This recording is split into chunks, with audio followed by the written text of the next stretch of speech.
Ray, Jackie, or of course, in Asia. Their top six scorers returned from a year ago. They were able to add Brianna Turner in free agency as well. Melissa Smith is perhaps the best shape of her life coming into this season. So this is a team poised and ready and hopeful to repeat. Yeah, this is an opportunity for a rookie to have a team. What's good, baby? It's your boy, True X, the Sports Junkie.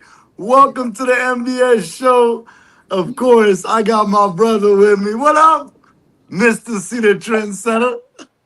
Wow, what's the deal, baby? It's your boy, Mr. C, the Trendsetter, a.k.a. the whole damn show. I'm here so we can begin. Let's get it. No doubt, man. Listen, the WNBA draft is going on right now. We're going to talk about it in a second. We're definitely going to be talking about the NBA playoffs, the NFL draft. See, man, listen, I know you're a big women's sports fan. You in box office. So the draft is going on right now. Man, how excited are you on a scale of 1 to 10? And you better be respectful. Be respectful. A scale of 1 to 10? Yeah.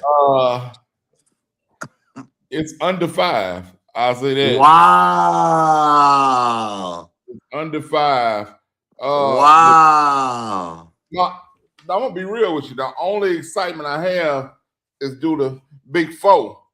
You know what I'm talking about? Big Four, you know what I'm saying? I just was interested to see where she was going to go. She got drafted by Golden State, but traded to Seattle later on in that round. So I'm not sure who either one of them have on their team, but I'm guaranteeing you that that's going to be Big Four's team up there in that green in Seattle. No doubt. Prepare for that. Well, shout out to Flau'jae, man. For anybody that missed it, bro, the number 1 pick in the draft, as he fought, UConn, again, we're not surprised by that. Another number 1 pick overall.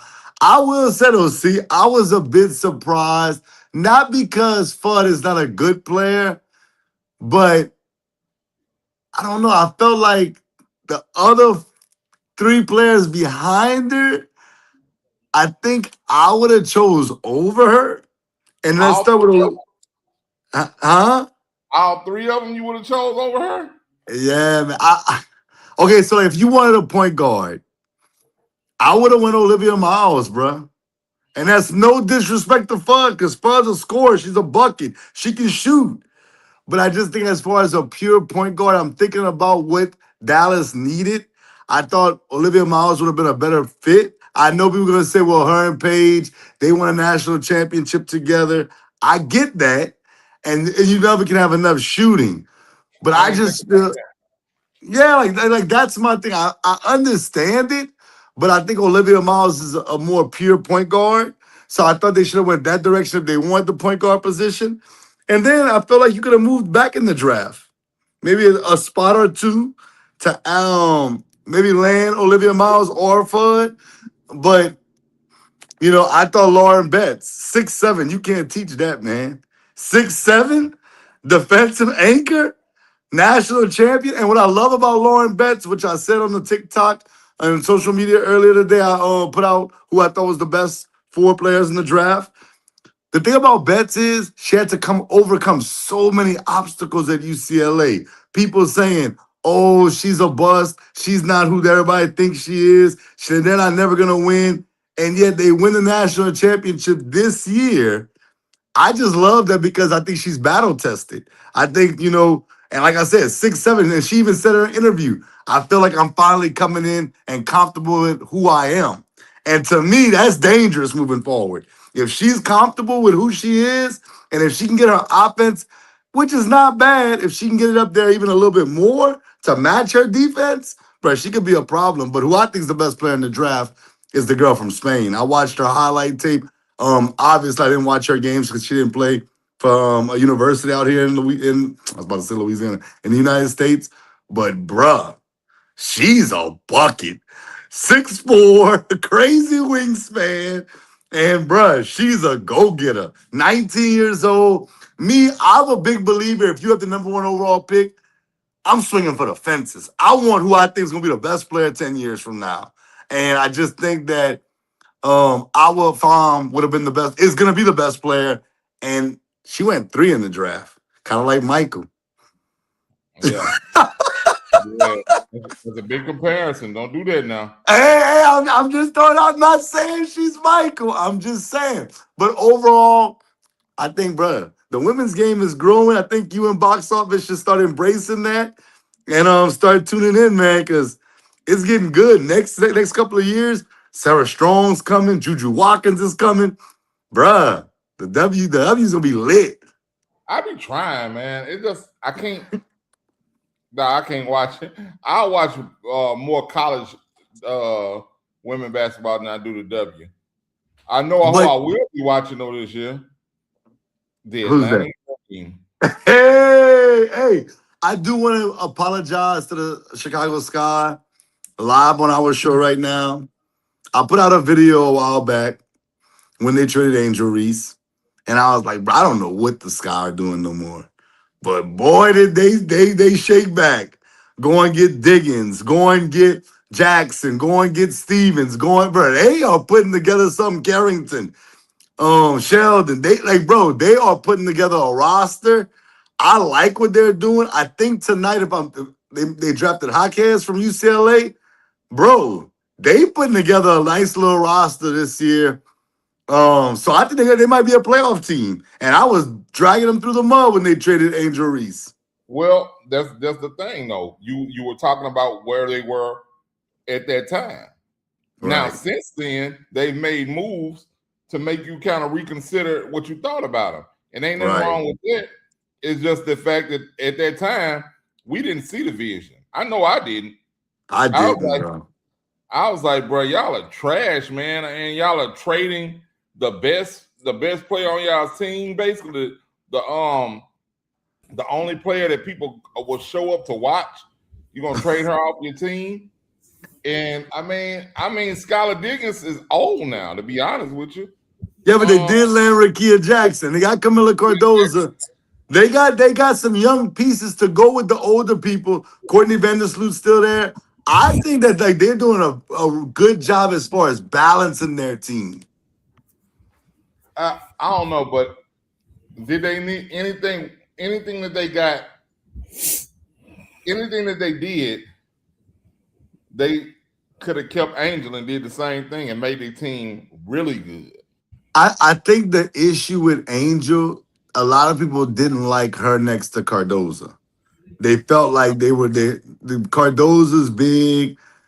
She's on the block. You have Angel. I thought it could work if you have the right coach in there, but I feel like based on what they got, they want to play fast. They want to play fast, and they chose Cardoza over I was about to say they want to play fast. They want to play fast. You get Cardoza slow ass out of there. And Angel can run the floor. I don't know, bro. I just think I don't know. It's hard for me to let go of assets, bro. You play fantasy with me. It's hard for me to let go of assets. But they did draft Cardoza higher than they drafted Angel Reese. So really, they traded away their second first round pick than their first. Yeah, I hear that, but I'm looking at their performance since they've been in the league. Okay, I ain't mad at that. And Cardoza and Angel Reese, they haven't been what. But I think landing Rakia Jackson, that's going to be the piece that's going to work out for him, because if you remember, Rakia went before Angel Reese in that draft too. Mm-hmm. Not saying I agree with it, but I'm just saying Rakia Jackson can't play ball. I like what they're doing. I really do. I'm not. And look, if I was to say, if you told me they're going to make the playoffs or they make the playoffs, I'd be like, I can see it. I can see it. They got a talented roster, man. All right, but man, even let's go back to the WNBA draft right now. The thing that I like to see in this draft, that I made a joke about it when me and X was offline.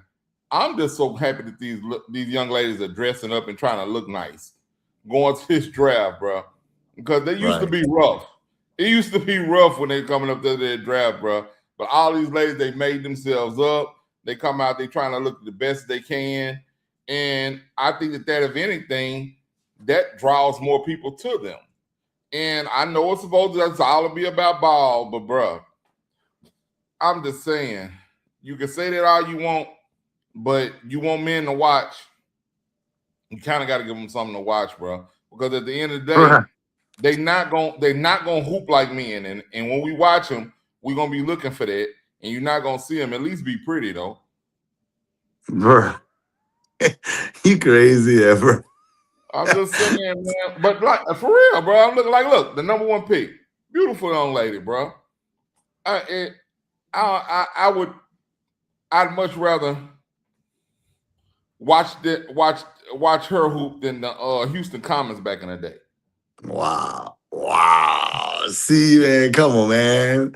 Appreciate the art, man. It's fine. I'm telling you, bro, these girls are getting better. Now, I understand what people, had a problem with the girls back in the day. Maybe you might have felt that way. But there's so many girls hooping now. I'm telling you, the game is getting better and better year by year. The only thing I will say, I know I think you said it on the show before the show. You said you rather watch college basketball than the W. But here's what I'll tell you, bruh.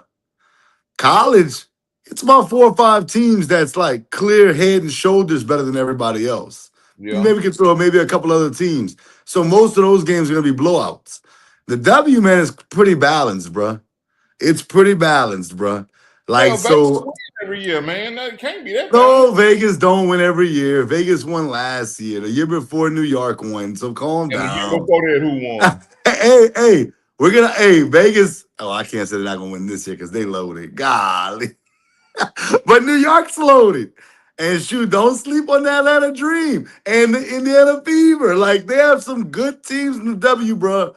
I'm telling you, it's a good sport to watch, especially when you don't have a lot to be watching at the time that the W is going on. Yeah, because the actual season jumps off next month, right? Yep, coming up, man. It's gonna be fun, man. Fun to watch, man. I'm telling you, it's lit. It's lit. You gotta tune in. See, It ain't much to watch in May. Besides the NBA playoffs, I mean, so why would I watch the WNBA, bro? When the NBA playoffs are the highest? hey, man, we're not doing this. Hey, this is not a bashing, roasting. We're not doing that today. And box office, you're on here. Be respectful to the ladies and talk, man. Say something about these ladies that's nice, and say how you enjoy watching the W and your favorite player is Angel Reese. Tell the world. Man, I rather go on a hike for 5 miles than Bro, you watch so those. oh my god. Hell no. I'll watch back to back before I go on a hike for 5 miles. And I hate hiking, so that's what I'm saying. But I saw that what I did see with the WNBA is they got more franchises, and I think that's an awful idea. Oh, Because bruh, they were struggling the same thing, box office. Bruh, they're not profiting. And you now add like 2-3 more franchises and you're still not profitable. What are we doing? Like, I mean, just make it make sense, X. I mean, think about it. Let's say you had a business at one location. They're expanding. And your one location was not profitable. And then you open up 3 more. And you have never in like 35 years been profitable. How does that make sense? Hey, bro, it's coming. Calm down. It's coming, bro. It takes time. I understand it to an extent. To an extent, I do understand it because I look at it like this: you open it up to places that don't have anything, any kind of professional team. Like, who are the new teams? Well, that's what I'm about to say. They put them in big markets. They have Golden State now. They have Toronto. You're incorporating another country. And now they're about to move the Sun back to Houston, a big market team. Yeah. So I just think like they're trying, bro. Like, hey, box office, you gonna stop being disrespectful. I'm gonna stand up for these ladies. Don't do that. I'm just going by facts. They're not profitable. There's no reason to expand. Oh my god! What's in like the tornado the Toronto Tornadoes. What is it? The Toronto. The Toronto, they just have the. Oh my God, I just love they lost their name. They're a new team. They're gonna start playing this year. Oh my God. Now you got me looking bad because I'm disrespecting the ladies right now by not knowing the name. Yeah, Hold up, man. it's a reason you don't know their name, X. Hey, bro. Tempo. The tempo. Pick up the tempo looking at. No, bro. What kind of name is that? Hey, hey, yo. Hey, what if they get in the tempo and they play real slow? Like they I'd be so pissed off. Unbelievable. Hey, I'm sorry to everybody tuned in, man, that you support. I am not sorry. These dudes are animals, a bunch of animals. I just have to be real about it, bro. And I love the ladies, bro. I want them to be successful. I'm just not gonna watch them. That's just what it is, man. I'm not gonna lie. Just think how fire. We started the show, y'all, talking about the W. Let's go, baby. It's on right now, man. Wow. Hey, bro. Stop. All right, y'all. Well, we're not gonna talk about because I ain't gonna let them keep talking bad about the W. Hey, for all my W fans out there, y'all keep tuning in, keep growing the sport, man. It's beautiful to watch. We're about to go into some sports that these guys actually do watch. College football going into the NFL. We talking about the WNBA draft. Let's get to the NFL draft, which is about to take place in a couple of weeks. We've been breaking down position by position, y'all. Box office, where we going next? All right, we're gonna do a couple positions tonight because we're getting very close. I mean, today's the 13th. The draft, I believe, is the 23rd, so we're about 10 days away. We're gonna cover the tight ends, and we are also gonna cover some defensive players. But let's start off with the tight ends. Give me your top 5 tight ends in this draft class, and is there one worth going in the first round? Okay, I'll go first. Man, the right team, I'm never gonna say the right team shouldn't choose a tight end in the first round. As far as like grade, like I don't think you're getting the Brock Bowers in this draft. If that's what you're saying. If you're saying, am I getting somebody that I would give a great grade to that deserves to be a first round tight end? No, I'm not gonna lie to you. I think they have some good tight ends though in this draft. And here's my 5. Okay, so I'm gonna start with Ohio State's Max Clare. I think he has a lot of upside. I do. He showed flashes at Ohio State. Can it translate to the NFL? I'm not a big fan of always, and I know it's gonna sound crazy because Ohio State, we just saw JSN, and their wide receivers go crazy in the NFL. But to me, Ohio State sometimes puts players in the league like you think they're gonna be great and they're really not that good. So I'm a little concerned, but I think Max Clare is gonna turn out to be a decent tight end. If you ask me who I think he could end up being like, maybe like a Fryer mute, something like that. Somebody that's just, solid, a Gasecki, something like that. So I got Mike Clare coming in at number 5. At number 4, I think this guy basically never lived up to the hype at Georgia, but showed flashes, and that's Oscar Delp. I'm hoping that he's going to be a better pro. I think that he has an opportunity just because he got to see Brock Bowers at Georgia. And I just think that maybe he's just one of those guys that'll be a better pro than he will be in college. So I got Oscar Delp at 4. Now, the other 3 guys, these 3 guys I actually really do like. And if you take a shot at them, second round, even if you take a shot at them at the right team in the first round, maybe like a Kansas City, I'm not mad at it. I'm going to start with Michael Trigg from Baylor. Bruh, athletic. I think he jumps off the screen when he played for Baylor. I'm not saying I would take him in the first round, but I think he could turn out to be the best tight end in this draft. That's how much I like that kid. If he goes to the right situation, I do think the situation matters.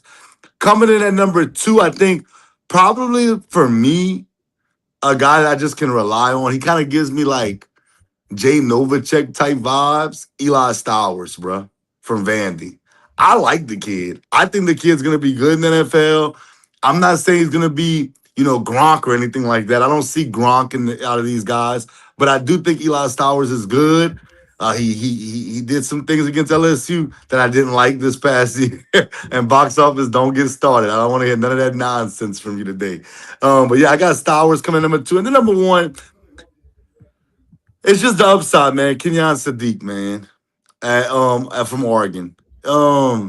He's probably the one guy. If Kansas City was to like draft him late in the first round, come into the first round, and take him, it would be understandable. Maybe another team. I'm trying to think of somebody that I would really like to see him go to. Maybe a Baltimore, but I'm gonna go Kenyon Sadiq at number 1. That rounds out my top 5. So I got Kenyon Sadiq, Eli Stowers, Michael Trigg, Oscar Delp, and Max Clare.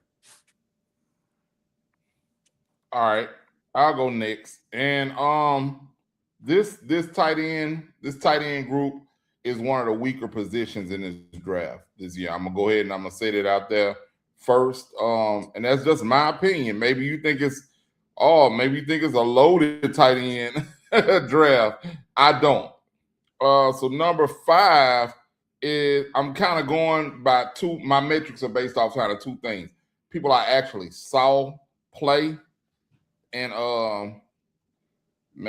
pause, size. And Hey, yo. Hey, bro, I'm just saying, tight end, man, you got to have a little size on you. Pause or whatever. All right, so I'll start my number 5.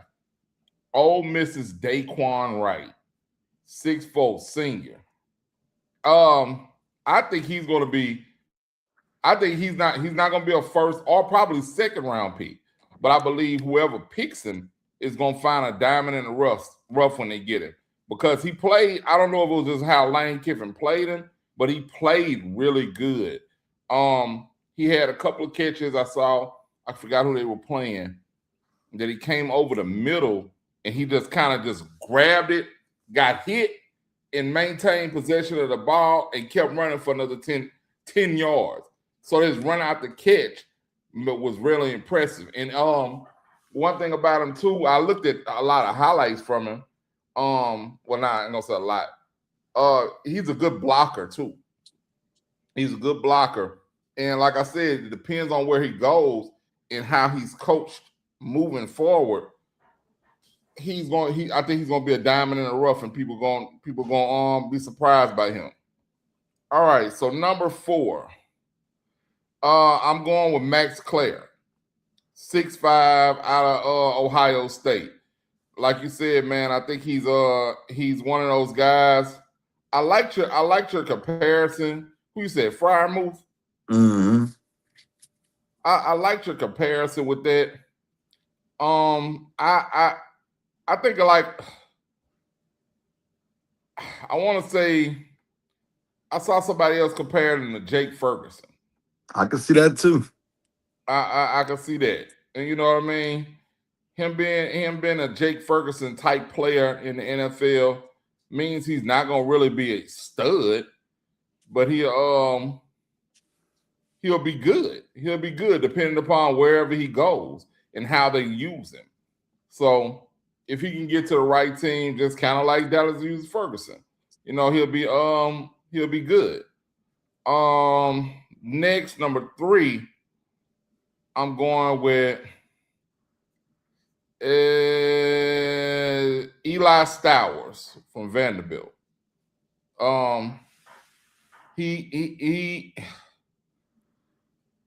He brings physicality to the game. That's what I like. I like to see him. He has a high ceiling, brings physicality. He fights for extra yards, which makes him real dope in my opinion. And he might be the best blocking tight end in this whole class. And I think I saw something they said his NFL comp is Trey McBride. And I was like, okay, I can see that too. I can see that. And number 2, Kenyon Sadiq from Oregon. Okay, I'm interested now. Yeah, man. he's better used in space. He's very, very athletic. I don't think he's gonna be. You can't attach him to the line. Don't attach him to the line and expect him to excel on your team. You got to get him out there in space. Almost use him like a wide receiver. That's how he's best used. His athletic ability is best used. So I would recommend anybody that drafts him to definitely put him out in space. And my number one, I think it was your number one too, huh? Michael Trigg, Baylor. He was actually my number 3, but I ain't mad at you because I think he's very talented, bro. Very talented. He might be the most talented. Yeah, Sadiq was my number 1. Yeah. I think he might be the most physically gifted tight end in this class. He's explosive off the line. He's dangerous after he get the ball in his hand after a catch. And he's a mismatch when you split him out or he flex, he's a mismatch.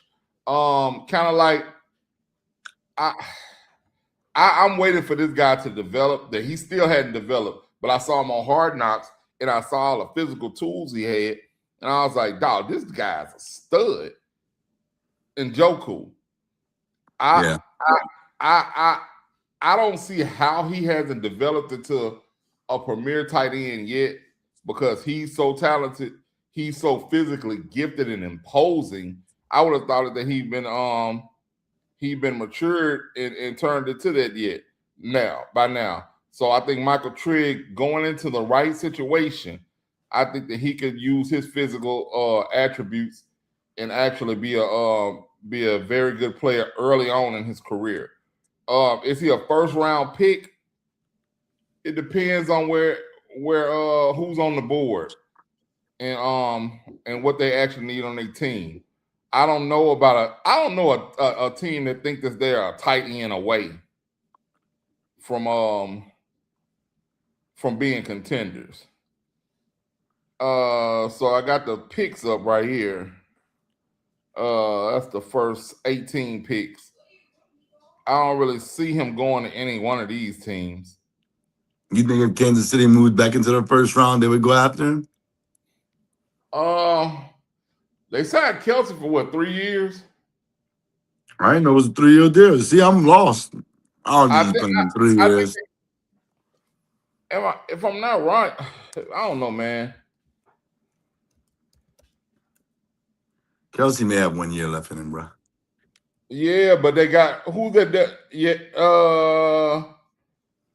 they gave him $1 million. Okay, they gave him 1 year, $12 million. He signed a 3-year extension, but it's structured as a 1 year, $12 million deal guaranteed. So okay, all right. But whoever his backup is, I can't think his name. He looked good. He looked good when he was in the game, almost better than Kelsey this year. So I don't think that they're just in a tight end market right now. If they could upgrade their tight end position as a backup, I'm sure they will. But I don't think that they're looking in the draft to do that, to be honest. Okay. All right, box office on you, bro. Are we still on tight ends? Yes, sir. Yeah, I was having technical difficulties. I don't know why. But all right, number 5. I am gonna go with, and my list might be a little surprising compared to others, but number 5, I'm gonna go Max Clare. I thought he underachieved a little bit, but still great size for a tight end, 6'4", 245. He was surrounded by a bunch of wide receivers at Ohio State like they always have. So, he didn't stick out as much as the rest of them. He's an okay blocker, but I do think that he could create big separation one-on-one. So I like him one-on-one. Number 4, I'm going to go Michael Trigg. I heard X talking about him earlier. Great athlete. And so if he's in the right scheme, he could present a whole bunch of mismatches to cause other teams issues. So I think if you look at his highlights, he really sticks out. It just depends where he lands. number 3, this is going to be maybe a little surprising, but I like him more than others, and that's Oscar Delp from Georgia. He stuck out to me in Georgia games. Yeah, I felt like when they needed a big throwing catch, they did target him a lot. I like him more than others. I think he's a sleeper in this draft. Number 2, I'm going to go Kenyon Sadiq. I know most people have him number 1, but I thought he could have done a little more at Oregon. I don't know if it's maybe the scheme, but he's an athlete. Okay, he's not the biggest tight end, but he's an athlete, and I do think he's still a good player. But number 1 to me is Eli Stowers. He was huge in that offense. I mean, he was their number 1 target. So, how does he fit with certain quarterbacks? I don't know.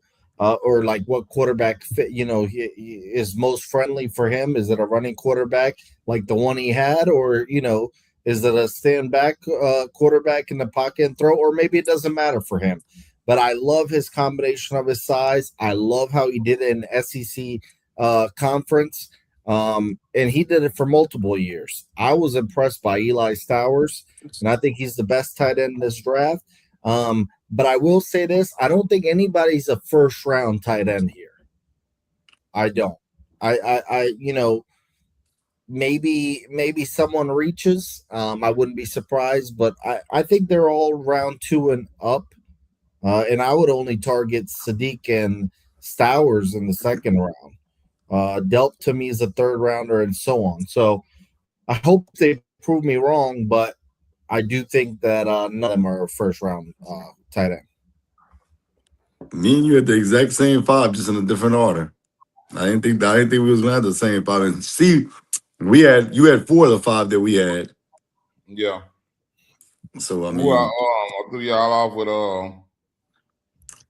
with my man from Ole Miss, I think. yeah, but no, he was solid though, for sure. I'm with Yeah. you. I think I Like give more credit to Trinidad Chambers though. Yeah. That's why I'm not saying you're wrong, because you may be right. We'll see though. Yeah, I mean Daquan Wright, he just was. I hate to keep saying he's so big, and then when they would get him the ball, he had, like I said, it was like probably 2 catches. I want to say, who were they playing, man? He made 2 catches like on back-to-back drives right through the middle. He caught it, and they tried to tackle him, and he broke the tackle, and he ran for like 10 more yards. And I was like, dog, this dude's a problem. This dude is a problem, man. But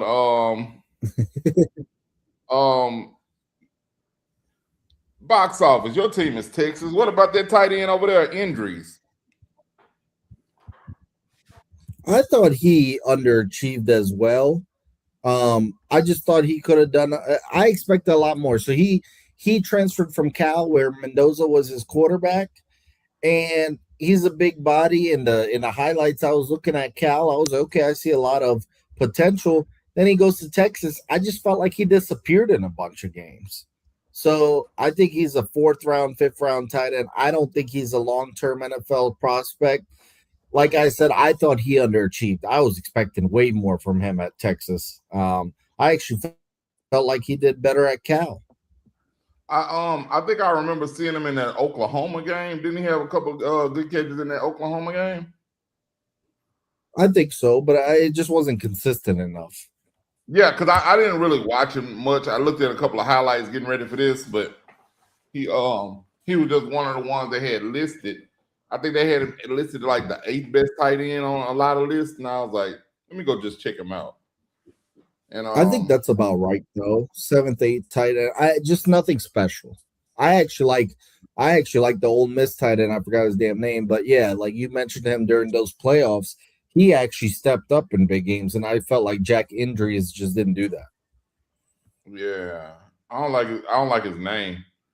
Sounds too much like injury. I don't want nobody running around here sounding like Injuries. Not on my team. But yeah, but nothing special. But yeah, Daquan Wright, and he did have a nice little playoff run too.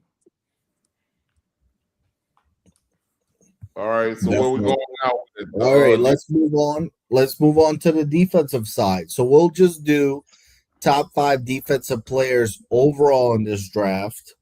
So let's get to it. Who you got, X? All right, so let me start by saying this is my list. This ain't got nobody else's list written on this. I'm going off of what I think. I don't care what your experts say. I'm going literally off what I saw with my own 2 eyes and who I think is gonna be great in the NFL. I'm actually gonna go from 1 to 5 because I think box office is gonna lose it when I say 5. He's gonna go crazy. Okay. So I think the best defensive player in this draft is Caleb Downs. I do. I think that Caleb Downs is smart, high IQ. I know, and one thing I'll say is safety is not a position that you really want to spend. I'm not gonna lie, I don't really want to spend maybe a top 10 pick on a safety unless you think he's just Ed Reed or something. But Caleb Downs is so good and so fundamentally sound, bruh. I think he's the best player. I think he's almost like a can't miss prospect, bruh. Yeah. I don't see him being bad in the NFL. He may not end up being. Oh my stuff's lagging. Am I tripping? C, is it me or X?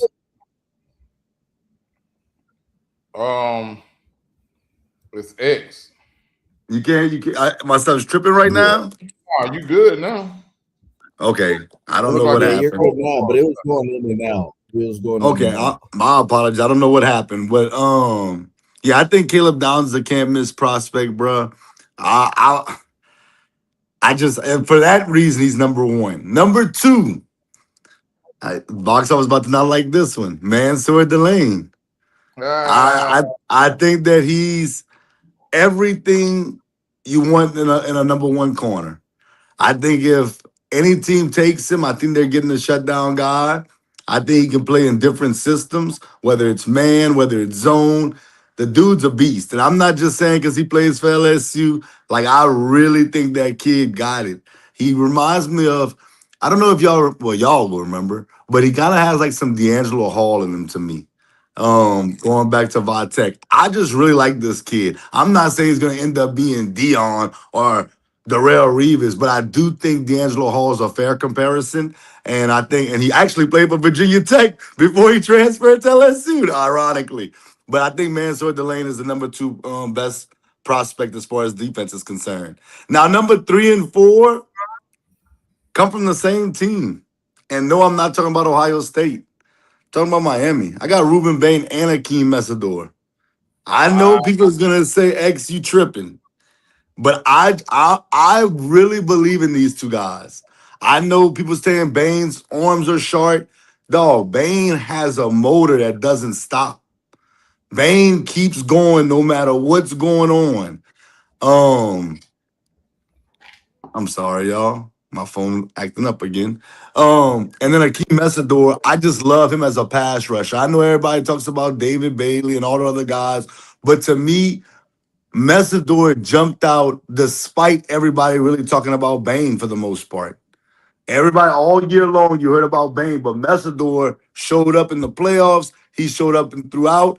I think Messador is going to be a really good pro. And I think a lot of the guys that's rated above him, you're going to look back and say, man, they passed up on Messador to get those guys because of the measurables, but Messador is going to be a monster.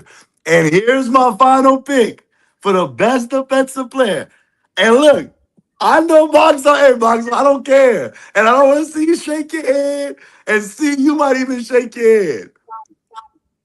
I think the kid was played out of position in college.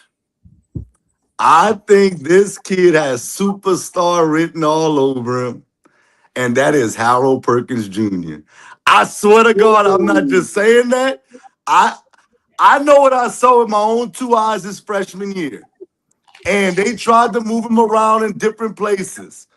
And to me, that's actually going to help him when he gets to the league because now he has understanding of different positions and it's not just rush the passer. his speed, he's elite as far as speed is concerned.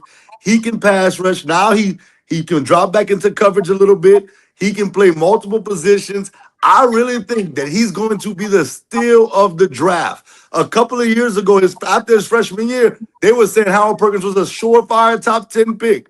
Then he dropped off, and now he's moving back up the boards because of the way he ran.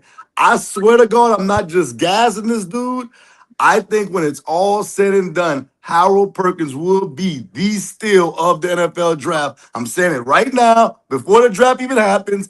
I think you're looking at a guy that's going to make multiple All Pros if he stays healthy. All right, time out. So y'all hyped up the LSU defensive coordinator. No, yeah, I no, I honestly think, like, bro, like, and look, I know that's C's boy, Blake Baker, and I have a friend of mine. His son plays for LSU right now, and he hypes up Blake Baker all the time. Blake Baker pissed me off against Marcel Reed. I don't care. He has to show me something different. I think that Harold Perkins, though, bro, I blame that on Blake Baker and LSU, that they didn't get the most out of him. I think Harold Perkins is going to be ridiculous in the NFL. Well, that was my point. If Baker's the man, then Perkins can't be in the wrong system or out of place or in the wrong position. Right. It's just that simple. One's got to be true. Either Baker's not that good or Perkins is overrated. I don't know. So, but I don't like how beat up Perkins was at the college level. That's my issue with Jordan Tyson on the offensive side. Right. If you're in college, you're going to be hurt in the NFL. I said that with Tua, coming out. I never, and look at Tua's career. It's all about injuries. Right. And like I said, if he stays healthy, that's the big thing for me. But I'm just going off of talent. I just think Perk has everything. Quick first step, good instincts. To me, he has NFL written on him more than college. He's going to be a better pro if he can stay healthy. Otherwise, I thought your list was okay. I'll go next. Number one, I agree with you, X. I'm big on Caleb Downs as well. I think he's a complete safety. I saw him stick out at Alabama. I saw him stick out at Ohio State. In big games, he did his part. If he could find a way to land with the Rams, that would be nasty. But I don't know if he's going to drop that far. I think he's probably dropping to Cincinnati, something like that. They need him. They just need any defensive stuff. But number two, I know I've mentioned I'm bigger on this guy more than anybody else on this show, it seems like, but David Bailey at Texas Tech. I'm big on David Bailey. He is a ultra explosive edge rusher, and he's great against the pass. He does need to improve on his run defense, but I think against the pass, he's legit. And when I watched Texas Tech last year, he stuck out to me on the defensive side.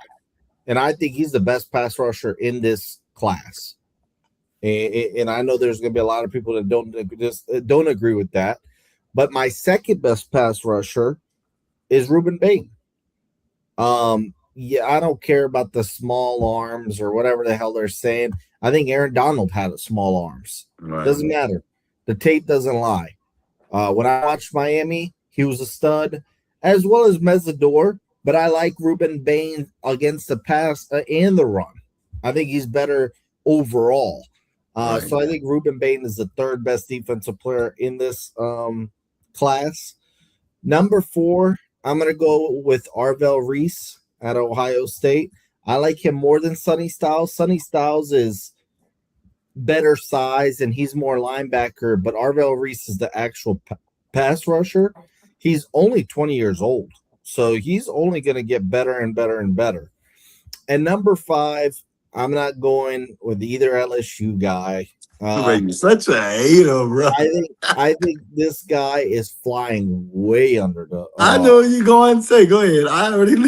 He's dropping to the second round. I think it's absurd. Anthony Hill Jr. from Texas, the linebacker. If you watch Texas and Anthony Hill on defense, Anthony Hill was consistent all 3 years. And I really don't know why he's dropping. I think he makes play after play. He's going to be a steal for whoever grabs him in the second round.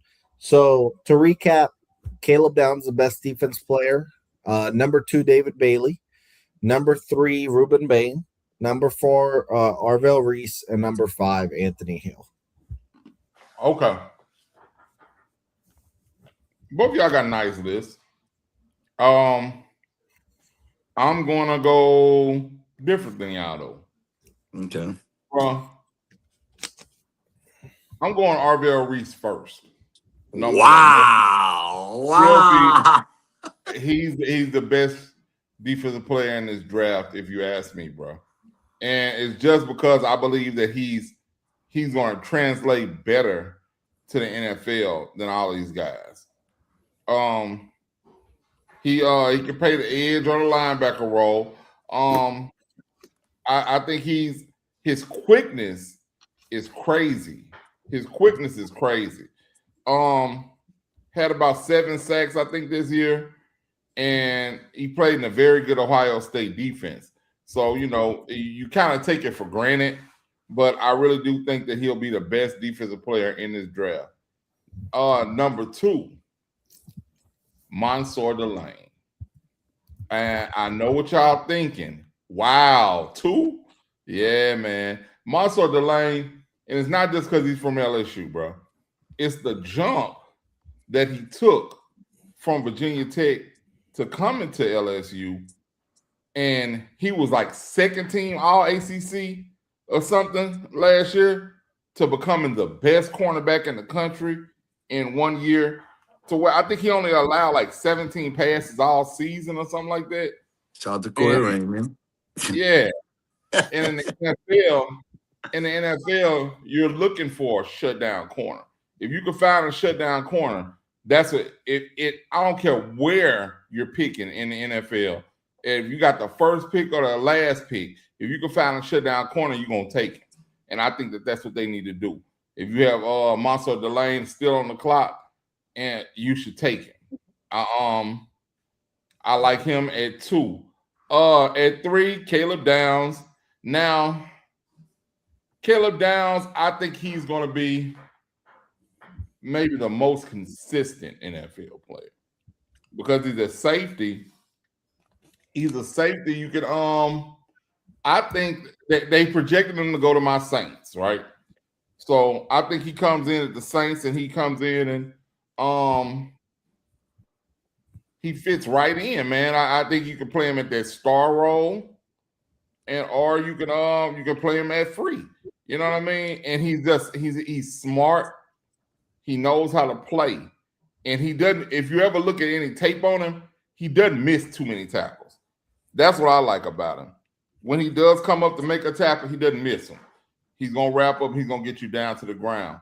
And I think that's dope for a safety. All right, number 4. This was hard. David Bailey, the edge out of Texas Tech. If I'm not mistaken, this man had like 14 sacks this year in college. That's what I'm saying. That's crazy, bro. 14 and he stuck out. It wasn't like a quiet 14. Like if you watch Texas Tech, like he was on every big play. Yeah. And like I said, I didn't watch too many Texas Tech games. Was it the playoff game I watched and he was jumping up the screen? Yeah, against Oregon. Yeah. And he did his thing. I can't say much for the rest of them, but he did his thing. You definitely knew him after that game. And number 5 is I just got to go with my eyes, man. Ruben Bain. You can say whatever you want about his short arms or his size, bro. You can play that man on the edge. You can move him down to the middle, and he can play. He can cause hell right there in the middle at his size, bro. That dude is just a player. he is just a player, bro. And I like that, man. I like that kind of versatility that he brings to the position, to the defensive line, man. And he's quick off the ball. He's always in that backfield, man. And to me, I forget about the other guy named Messidor, yeah. He was easily the best defensive player on that Miami team. To me, Messidor was dope, but Bain was the elite one, and I think he's going to maintain that way in the NFL, bro. I think you draft him, you got you a player. And X, you damn near changed my mind, bro. You damn near made me put Harold Perkins in the top 5, bro. That's why. But I was like, I can't take Bain out. I'm gonna tell you, if Perk wasn't like I do agree with box office. If Perk wasn't so injury prone, I might have had him higher on my list. That's why I put him at 5, because I was just like, I'm concerned about the injury, and that's why I said if he stays healthy. But I really just think from a talent perspective, I think, bro, Perk is gonna be ridiculous, bro. If he goes to the right team, bro, he's gonna be ridiculous, bro. I honestly think that the problem that he has is people don't know where to play him at. His versatility is working against him, because he actually played defensive end his freshman year. Right. He played defensive end his freshman year, but he was so quick and got in the backfield so much that was like, hey man, let's move this. And he can fly. It was like, hey man, let's put him in middle linebacker. I don't think that was a bad move. Just thinking about his skill set, but he wasn't able to perform there. So they moved him to where he got injured. Then Blake Baker gets there. He moves him to the star position, which was better set for his skill set. But he just, I don't think he could cover. But you see, there's the thing. Well, when I was at the A&M game, and he made the play when he intercepted the ball, and I was like, bruh, most cats don't make that play. And I was like, bruh, Perk is so. I think the fact that they did move him around is going to help him in the NFL. The fact that they made him uncomfortable, the fact that they put him in situations where, okay, you have the talent to do this. This is where we want to put you at the start position. I think that helped him grow a little bit. My only concern, I do agree with box office. He has to stay healthy. If he doesn't, then obviously I'm not going to be right about this. But I feel very confident. If he's healthy, bro, like I can tell you, if I was NFL GM, I'm not going to say I'm taking him in the first round, though his talent is there because of the injury concerns. But if I can get him in the 3rd round, bro, I promise you I would take him. And I would be like, kind of like how Sean Payton was when he got Alvin Kamara. I'd be like, yeah, I got me one right here. I got one that I can work with that can turn out to be a superstar in the NFL. I'd take him in the 2nd round, to be honest with you. If he's there for the Saints in the 2nd round, I would be ecstatic if they took him. If they took him in the 2nd round. At the box office point, I wrote down Anthony Hill Jr. on my list. I didn't have him as far as a top 5 player. I just have a big problem with the Sonny Styles of the world. And I'm not saying that they won't be good. They just wasn't in my top 5. Just because I'm like, dude, they have so many guys that they're saying was a part of Ohio State defense that Ohio State, we know that their offense can play. And I'm just like, so they got all these great dudes on defense, but they didn't win the national championship this year. I just said they had Caleb Downs. I think Caleb Downs is the best player on the defense. And then you got all these other guys that's about to be drafted in the 1st and 2nd, 3rd round, and y'all didn't win the national championship. To me, that's a problem. So I don't know. Like, can you be that same guy when you don't have all that talent around you? And I'll just add on Anthony Hill. The one thing I like about Anthony Hill is he's a do-it-all linebacker. Like at Texas, I saw him rush the passer, I saw him cover running backs, and I saw him make open field tackles. I don't know what else people want from a linebacker. I hope my Colts grab him in the 2nd round if he's there. I'm hearing he's dropping. I have no idea why. I think the Bucks, Levante David retired. That would be another great fit. So I don't get the Anthony Hill thing. There's something I'm missing there, and y'all know I'm not a Texas bias if I really feel like you're a scrub. So like another Texas player I don't like is our corner Malik Muhammad. Never liked him. Constantly got burned. I'd avoid him. I'd avoid him. I'd avoid picking him up at the parking lot. The throw around. So Malik Muhammad, I would avoid. So, but I think I think Anthony Hill though is a monster. Right.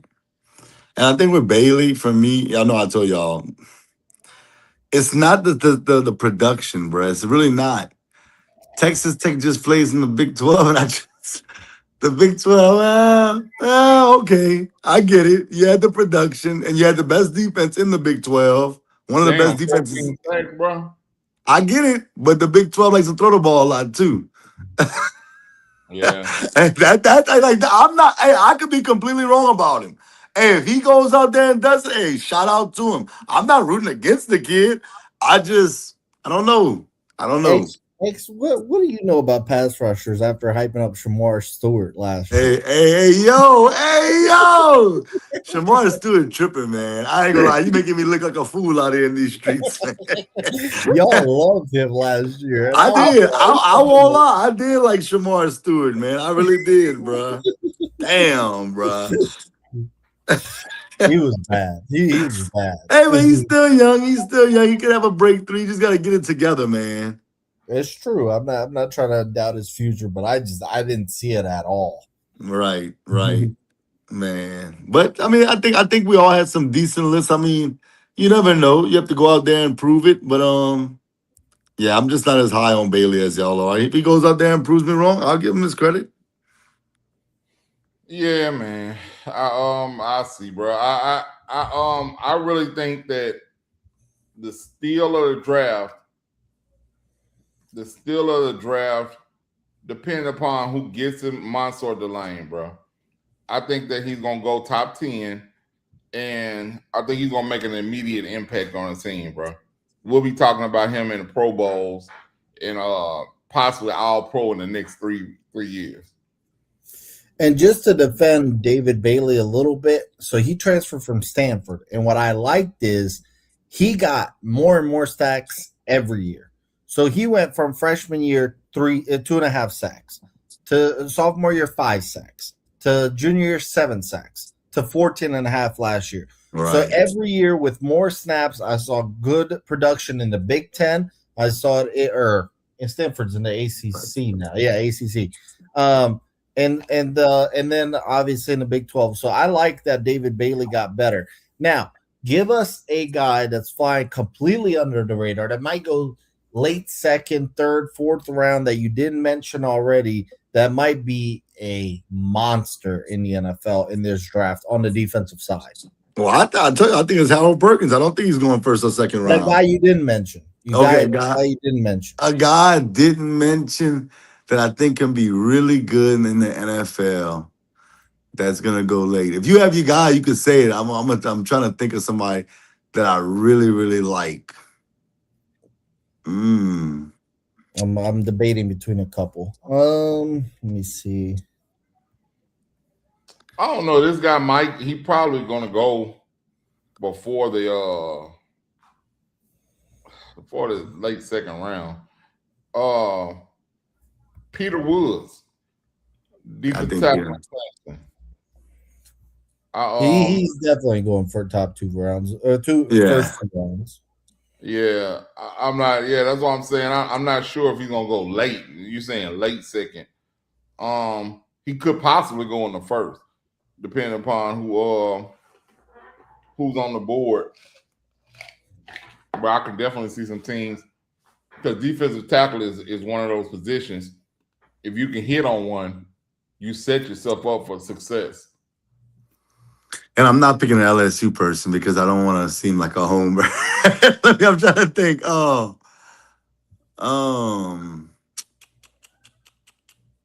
Maybe Jacob Rodriguez, maybe.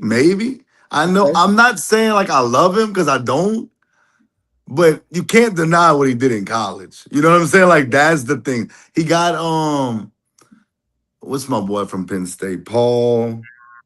Oh my God, I can't think of his last name. Paul. He had with a P. I forgot his name. Paul Oh my. Linsky or whatever it was. Yes. He got a lot of that to me in him.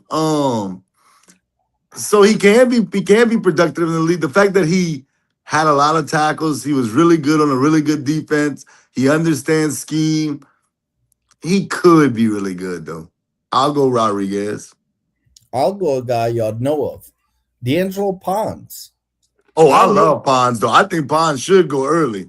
I know you Yeah. won't, but I'm just saying. I think I love Ponds too. I know he's a little undersized, but we've seen plenty undersized corners do well in the draft. He's Right. actually a ball hawk. He's got great speed.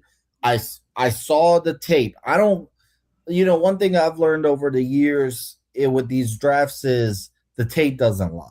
right. Okay. I think people get caught up with everything else. I remember when Tyrann Mathieu came out of LSU, and the question was he too small? Right. But he made plays, and that's what he did in the NFL. And he's now a borderline Hall of Famer, maybe Hall of Famer. So he had a great career. So, I remember watching TJ Watt at Wisconsin, and you Mhm. knew of JJ, and you were like, "Oh, JJ's a monster," but TJ seems smaller. But every Yeah. Wisconsin game I ever watched, I was like, Yep. "Bro, Yep. that fool was Yeah. that fool was in on every play." Yep. And I forgot where TJ Watt went exactly, but there was a bunch of teams that missed out on TJ Watt. And I was like, bro, I'm never doubting the tape ever again. And he actually went number 30 overall. So he dropped. And obviously now looking at his career, he was a top 10 defensive end in his draft class, or in that draft class, he should have been top 10 pick. Right. So D'Angelo Pods to me, I think is a stud, and I think he's going to be a steal in this draft. And I'm hearing he's probably not going until the third round, maybe late second. And it's just because of his size, but I don't care about his size. He makes plays when he's on the field. It's just that simple. I agree with you wholeheartedly. I love D'Angelo Ponds. I'm with you for sure. I For think sure. a lot of people just didn't see a lot of Indiana games, no matter how good they were doing. I think a lot of people just didn't see a lot of them until the end of the year and in the playoffs. And so, but if you're a good GM or a scout, you should be able to see that though, because he does jump off the screen for the national champions. And he comes up and hits you. Like it ain't like he might be small, but he's gonna come up and hit you. It ain't gonna be like, no, let me just kind of just wrap him up and hopefully I get him down. Nah, I like Pods. I'm with box office on this one. I'll add one more, a safety from TCU called Bud Clark. He was part of that team that went to the national title game. All you need to know is one thing: 15 interceptions in college overall. That's a lot in college. Yep. He's a ball hawk, and he's a good open field tackler. I think Bud Clark is a really good player and someone flying under the radar just because TCU stunk. But when you go back to that season they went to the national title game, Bud Clark was one of their best defensive players, and he still had a long college career. So 4 years in college, 15 interceptions, really good. All right. That's it. I don't have no more. All right. Well, let's move on. X, what do we got next? We got the NBA. Hey, what up, C? It's that time. Uh-oh. Uh-oh. Well, you know what time it is, man. It's NBA playoff time. So we had to bring our NBA specialist on. Mr. HMB Hoops himself. What up with it, man? What's good, y'all? What's good with it, man? I'm happy to talk some basketball. It's always a good day for basketball for me. All right, man. So what we're gonna do? The NBA playoff matchups are set. What we're gonna do is we're gonna go through all of the matchups, but we're gonna all pick. We're gonna all pick which matchups we're very interested in. Like we can't wait to see this matchup in the playoffs after we go through all of them. Or you could do, you could do it when you get to that matchup. Be like, this is the one I'm ready to see. So we're gonna let our NBA analyst lead us off to let us know where we're going. You want to start in the East or the West, man?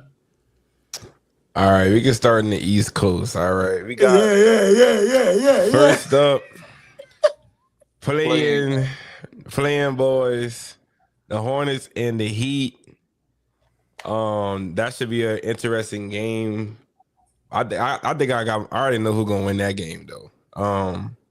Then we have the Sixers and the Magic. That should be a close, but Joel Embiid isn't gonna be there, I'm pretty sure. So that's gonna be a tricky game right there. And then of course the winner out of the what they gotta play again. So the winner out of the 9-10. The plays 9-10 gotta win 2 games, right? Yeah. And the loser out of the 7th and the 8th gotta play the 9 and 10 winner. Right. And then that person gets the 8th spot. Yeah. And then they for sure they already have the Raptors and the Cavs. That should be a competitive series for the most part. And then you have the Hawks and the Knicks. I'm really excited for that one. Very excited for that one. Yeah, and the Boston Celtics versus whoever wins out of that 7th and 8th seed playing game. So all right, give us some stuff to think about. Give us some keys for these for the 9-10 matchup. 9-10 matchup. Well, it's looking like the Heat might be is the Heat at home. I don't think it's gonna really matter. I think the Hornets are gonna take the game regardless. The Hornets have been playing. They've been playing. Yeah. Hornets at home. Yeah, it should be. I wouldn't say it won't be close, but I would say that it's going to be a clear victory for the Hornets. The Heat have been bad all year. Reason why they're in the 10th spot. They had some injuries with Tyler Hero, but other than that, the Hornets they just better all around and in almost every position. They can either match up or they're better than the Heat. And then come on, man. Come on now. You said they got Tyler Hero, man. You forgetting about Mr. 83? It's Wilt. man, bro. he ever since then that boy been struggling to get 20. That's all I know. I've been having too many parlays. Matter of fact, he played the Wizards again. I took the over. This man couldn't even get 15 points. I was tore up, man. That's your man. That's your man. See. So yeah, I think. I think that as far as Tyler here, I think LaMelo matches up with him pretty good, and I wouldn't say LaMelo's might be better than him yet, but if he's not better, he's very, very close. Definitely a better facilitator, might be a better shooter, but I think Tyler Hero can finish better at the rim. But yeah, I think the Hornets they're better all around. They have too many shooters, too many ball handlers. They just got the whole package over there. They are for the 9th seed. They don't belong in the 9th seed. They just started off bad, but they after the All-Star break, they just took off. And the Magic and the Sixers game, the Magic have been pretty bad as well. That's another team that's in the same boat as the Heat. We all expected more of a productive season, especially after last year. Last year, the Magic, I think they was pretty good last year. I know Paulo started off this year pretty slow, but after the All-Star break, he also started to turn up a little bit more. But it was just a little bit too late, especially with Franz Wagner out for most of the year. But they do have Franz Wagner back, so I think they should they should be able to get the win over the Sixers with no Joel Embiid. But What about Paul Came from Memphis? Who came from Memphis? Banging or whatever. Oh, Desmond. Yeah, he's been there the whole season. They still been losing. So it's not a good thing over there. They just gotta. I don't even know what to say, because even if they go get smoked by Boston, either team, the Hornets have the best chance against the Pistons, and the Magic have a slight chance against Boston, but not really. I think they still get smoked. That's what it. That's what this usually is. Whenever the first seed and the 8th seed go against each other, and then the 2nd and the 7th, that's usually how it turns out. Either way, they just playing just to get smacked next round, just to say they made the playoffs, basically. Wow. The disrespect. That's all I'm saying. I don't got no faith in. If the Sixers had Joel Embiid, I would have a lot of faith in them to win this game. So they got Paul George back, right? And Maxey, right? Yeah, Paul George has actually been playing really good basketball. I saw They could beat the Magic. I wouldn't be surprised at all. The Magic, they struggle. I wouldn't be surprised at all. But they just lining up to get smacked by the Celtics, right? Yeah, I don't think it's gonna be competition for either team. Jaylen Brown and Jaylen Brown, for one, he can't stop him, and he's going to lock up your best player. And then Jason Tatum is coming around. Okay, we'll move to the next matchup. That 3-6 matchup, Knicks and the Hawks. What's the key? Very excited for this matchup. Of course, somebody that's becoming one of my favorite players, Nickeil Walker-Alexander. This man right here, I don't know what just happened. No, you good. They just gave you the spotlight. They gave you the spotlight, big dog. Yeah, man. Go ahead and finish breaking it down. You got froze. What? Oh, I think he's froze. Yeah, I think that's what he's talking about. Yeah, he must. I don't know. You got that cheap Wi-Fi, man. You need to come home, bro. How you think it's such a own kid, man? Anybody can get you, man. You already know what that is. All right. I don't know what happened, but there you go. Ignore. Why is it showing me full screen though? Yeah, I just put you on full screen. Go ahead. Oh, I couldn't see the seat, but all right. But yeah, it's the Hawks and the Knicks. Nickeil Walker-Alexander, he's been showing out every single game almost, especially since the All-Star break. I think that's when most players, they've been really putting the pedal to the metal, especially him. He averaged 9 points last year on the Timberwolves. This year he's averaging, I think, slightly over 20 points a game. That's a major jump. I think he should win Most Improved Player of the Year. You can't forget about Jalen Johnson as well. Great rebounder, great passer. And that team is very special. And he also added Jonathan Kuminga from the Warriors. Steve Kerr don't know what he's doing over there, so he wasn't able to work out with Kuminga, and look at Kuminga now on a better and winning team. And he's actually contributing. And of course, the Knicks, they have struggled sometimes to beat teams over 500.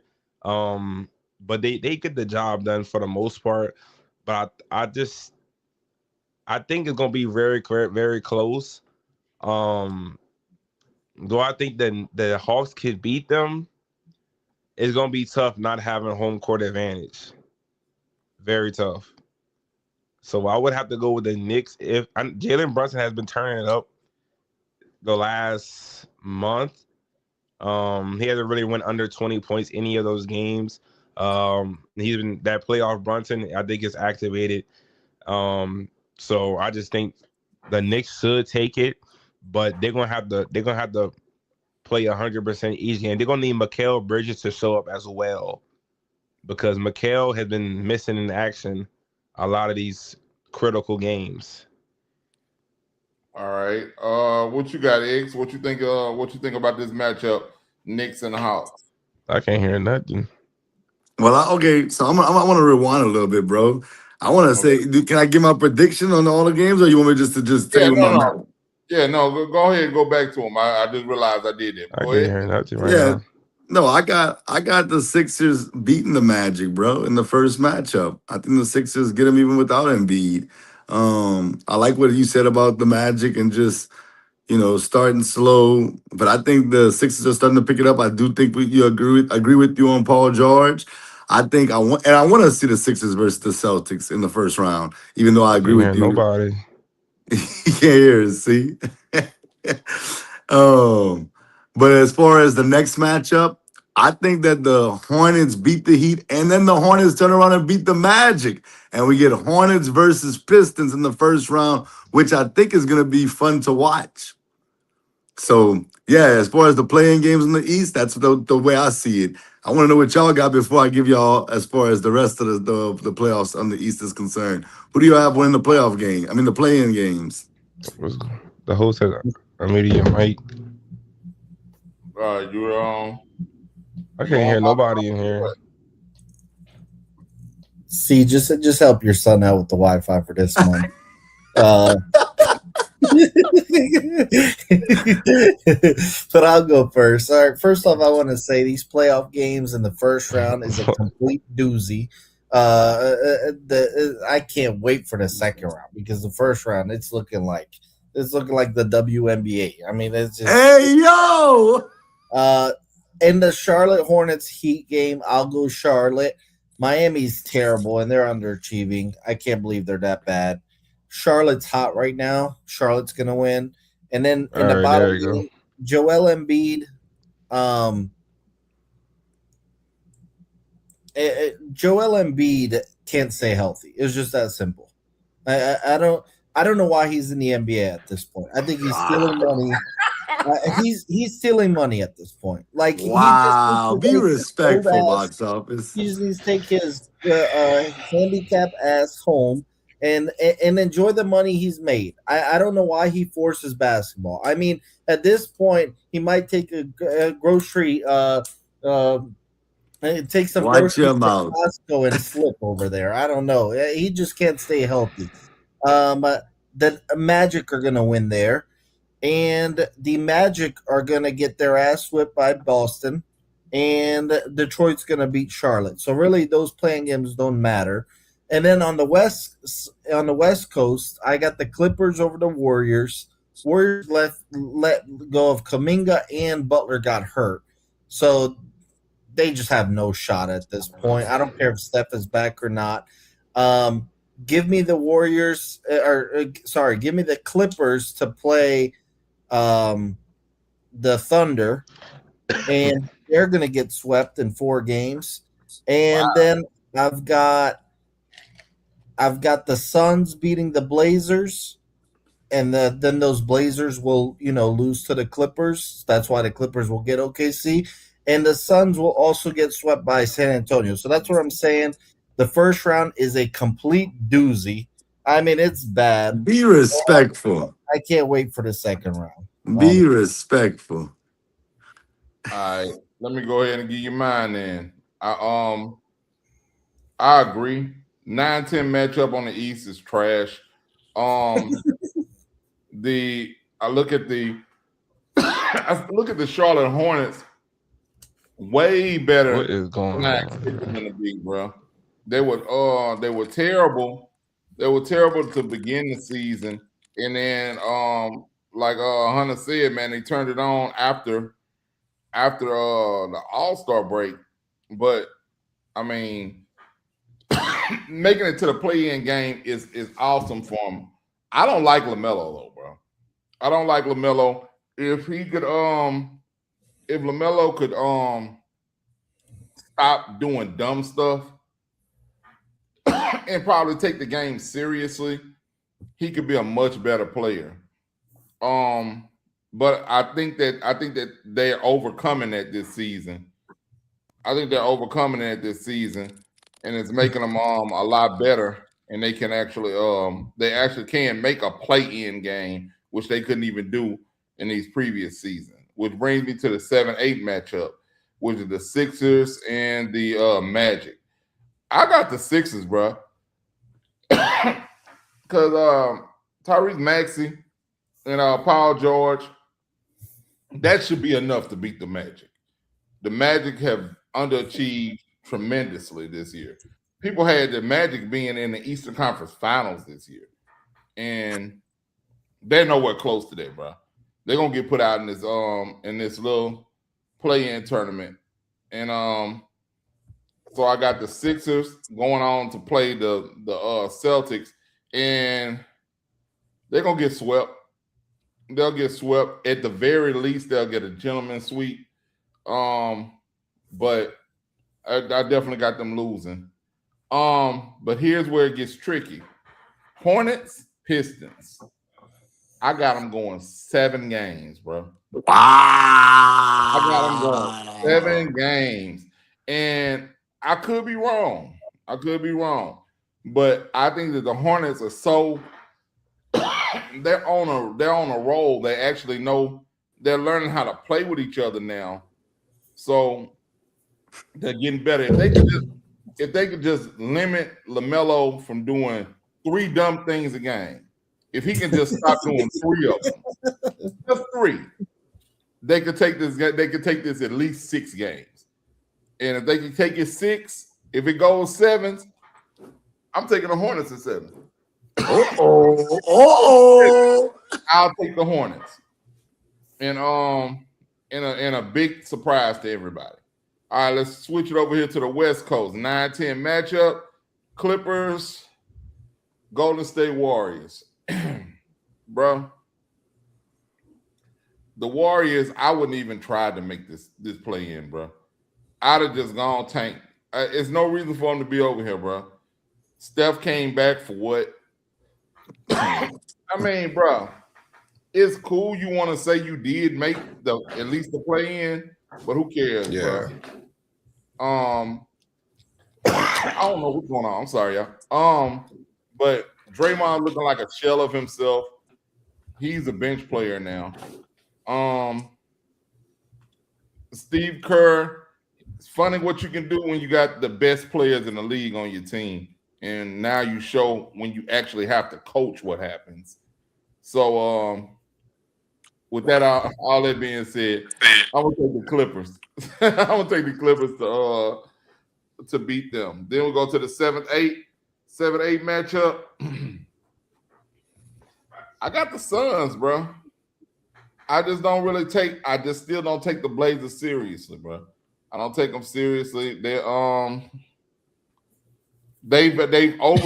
overplayed. No, what is it called? They overachieved. They overachieved this year, but I don't see them making it out of this play-in tournament. So that's gonna bring us to Clippers and OKC, and OKC sweeps them, get them out the way, and same thing for the Suns. Wemby them, sweep them, get them out the way too.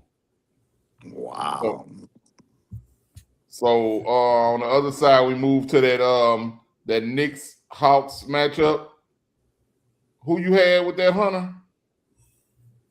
The Knicks should win. They should win.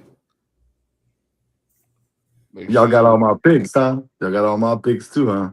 That's what I'm about to say. No, what you had said? Okay, I got the Sixers beating the Magic in the first playing game. Just don't trust the Magic. And then I do think the Sixers go play against Boston. I like the Hornets to beat the Heat, then turn around and beat the Magic in their next playing game. I'm with you. See, I think they get to play the Pistons, but I'm not with you as far as it going 6 or 7 games. So I'm gonna come back to what I think as far as the first round. On the West, I like the Clippers to beat not only beat the Warriors, but turn around and beat the Suns as well, because I think the Suns beat the Blazers. And I got the Clippers playing the Spurs in the first round, while the Suns play OKC in the first round. And then I think the first round, as far as the Pistons, I got the Pistons advancing. I'll say, I see where you're going with this, see, because the Hornets have been hot, but I'll still say in 5 or at the best 6, but I'm gonna say 5. I got the Pistons in 5. The Celtics, Embiid, no Embiid, they going home. The Celtics are winning that series. OKC's running through the Suns. I'm interested to see the Spurs and the Clippers. I know the Spurs are gonna get it, but I think the Clippers give them a little trouble. I don't think it's a sweep. I'll say that goes 6 games. Wait, that can't happen. The Clippers Warriors winner. Oh yeah, you're right. I'm tripping. Yeah. I'm tripping. That's right. The Suns would win. They'd play the Spurs. You're right. And then the Blazers would play the Clippers. I have the Clippers win. You're right. I apologize.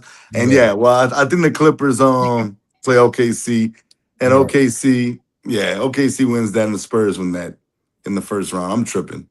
You All right, Ed. So who you got? Knicks or Hawks? I got the Knicks. Shout out to the Hawks. They played well, but the Knicks are winning that series. How many games? I'll say 6.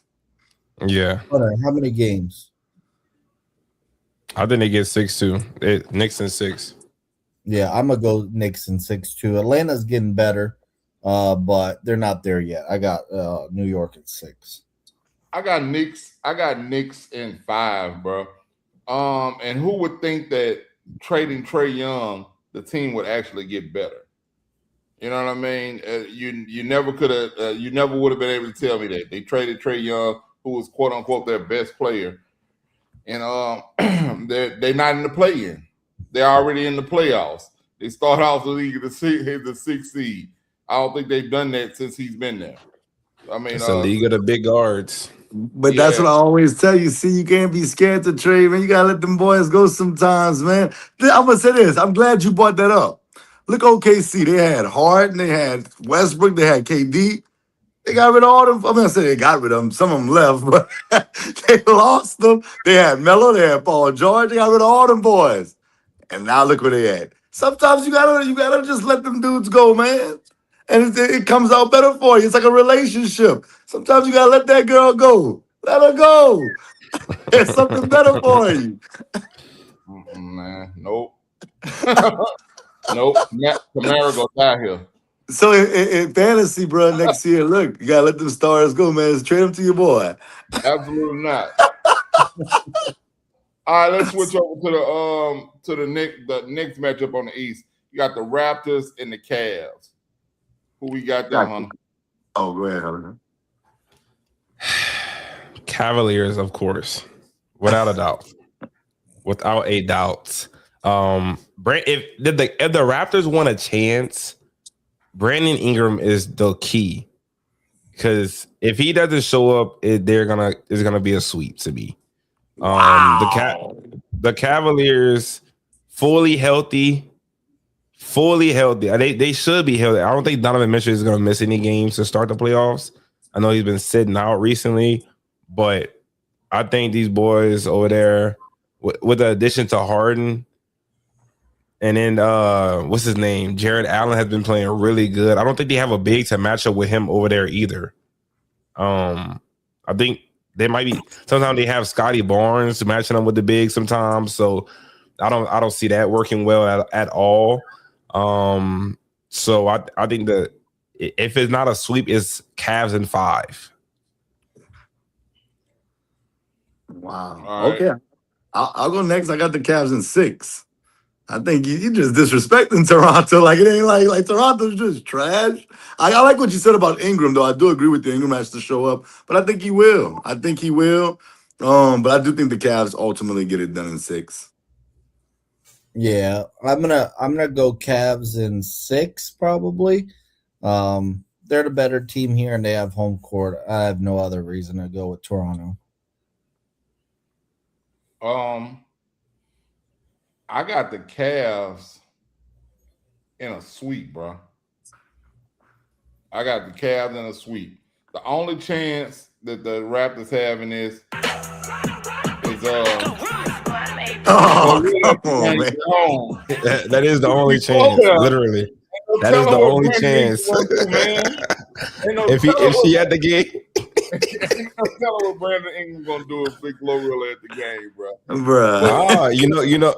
Hold on. Y'all forgetting about one person got another superstar girlfriend. Donovan Yeah, Mitchell got yeah. Y'all Mitchell got who? Coco Coco Jones. Y'all Jones. better hope she don't go to Toronto. It's gonna be bring out that broom. I seen that boy hit a half-court shot when she was at the game. I'm like, oh, this man teed up. I forgot that boy was Coco Jones. Yeah, man. But nah, I got the Cavs sweeping them, bro. The addition of James Harden, I think really put them into another level. And I know it sounds crazy. We talking about the playoffs, and James Harden just has not ever shown up in the playoffs for any of the teams he played for. Somehow I think this is different though. He didn't have all of the pressure on him. And you could say he didn't have all of the pressure on him in LA or in Brooklyn, but he kind of did because Kawhi was always hurt, and Kyrie was hurt in Brooklyn, and KD was just KD. Anyway, I got the Cavs sweeping them. So let's flip over to the other side, the Minnesota Timberwolves. This is lit. Like, I don't know what y'all talking. This is lit this round. I like this matchup right here. Yeah, Box, don't do that. Don't do that. Go ahead, Hunter. Go ahead. I want to hear this. This should be the closest matchup other than the Knicks and the Hawks. I think that the Hawks are going to I think the Timberwolves are gonna give them a good fight. I think pretty sure they eliminated them last year in the playoffs.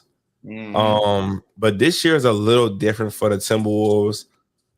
Some things haven't been clicking sometimes. That's why they're so low in the standings. But that triple double machine over there, man, in Denver, man, he different over there. That man different. If Jamal Murray can just pull his weight, I know every time we see the Lakers, he turns into Kobe. But he gonna need to be half of that to beat the Timberwolves. So the Timberwolves with home court advantage. The Nuggets got home court, huh? The Nuggets with home court advantage. The Nuggets, I say the Nuggets in 7. Nuggets in 7. I agree with you. I think it's to go 7 as well. I got the Nuggets in 7. Would not be surprised if the Timberwolves won this series, but because we know that Jokic is going to do what he does. I understand that, but he's going to need help from Jamal Murray, from the rest of the crew to pull this off because Ant turns into a different guy in the postseason. I believe that. So I'm going to say Nuggets in 7, but I'm a little skeptical. I'm not going to lie to you. I'm a little skeptical. So Jokic, another insane season, triple-double, and he becomes the first player ever to lead the league in assists and rebounds in the same year. That's incredible. And he's doing it from a center position. I'm going to go Denver in 6 games simply because I think Jokic has more help than Edwards. And I feel bad for Edwards because I think they lost actually that trade with Karl-Anthony Towns for Julius Randle, essentially. I like Karl-Anthony Towns more as my second option than Julius Randle. I think Julius Randle disappears way too often. Yes. I really do. And I think that Jokic simply has the better team around him. They have home court. I've got Denver in 6 games. They need to find Anthony Edwards a better second option. All right. The Denver Nuggets. I like them. I like them. They're the 3rd seed. They earned their 3rd seed. Jokic remained eligible for MVP and all of that by playing the other night, right? Yes. Don't think he's going to win it. Don't think they're going to give it to him. But in this matchup, I think you're correct. The Denver Nuggets have a better team, and they have the best player on there. But Anthony Edwards, he's supposed to be next, bro. I know he doesn't want to be the face of the league, but everybody else wants him to be. So I know he doesn't have the Julius Randle thing. They absolutely lost in that trade. They lost in that trade. Julius Randle, if he's your number 2, you don't have a number 2, bro. Just being Dang, honest. see, come on, man. I've never seen him do it, bro. Number 2 is you still supposed to be able to be cool if your number 1 is out. If Anthony Edwards doesn't play, you're gonna lose. If Anthony Edwards misses one game in this series, they're losing that game. Period. So I do have Denver. I got Denver in 6, but at some point or another, we're gonna have to start holding Anthony Edwards to that same standard that we hold everybody else to. We can't keep saying he ain't got no help. You gotta come on. You gotta come on, bro. And your team has to start winning because of you. In spite of, kind of like what me and Sports Junkie was talking about before the show. Yeah, man, you got to still be able to go ahead and do it. Now, they're not the favorites in this, but I think it should go 6 games. He should be able to will them. He should be able to will them to 2 home wins in this game, in this series. So I got him going 6. Let's talk about it. Now the one that we all been waiting for. Wait, did you say sorry, Denver or Minnesota in 6? I got Denver in 6. No, we all agreed so far. Across the board, we all agreed. Everybody takes Minnesota over Denver, bro. All right, so now the one we all been waiting on. The 4-5 matchup in the West. The Los Angeles Lakers versus the Houston Rockets. Oh, God. I call this the matchup of Hunter's old team to his new team. So. Oh, God. You already know. We already know what happened in the regular season versus these Rockets. Don't matter. Let's go.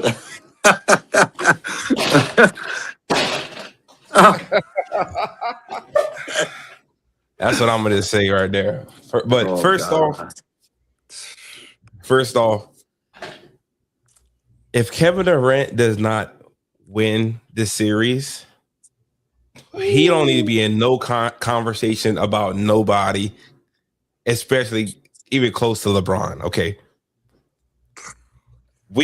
this is supposed to be our easy, especially the Rockets home games. It's supposed to be an easy win. But the only reason why, yes. Go home, James, yes. Not go James. Not easy, but go. Oh my God. At home, it's supposed to be easy, but he got to go to the crypto first. Oh, he got to go to the crypto first. So I think They keep on saying that Luka gonna somehow he about to get reevaluated. He did get his little STEM treatment in Europe or wherever he went. Maybe he might come back for game 4, game 5, maybe if he lasts that long.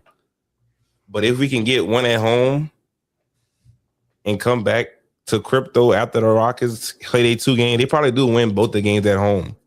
I think we got a shot down 2-1.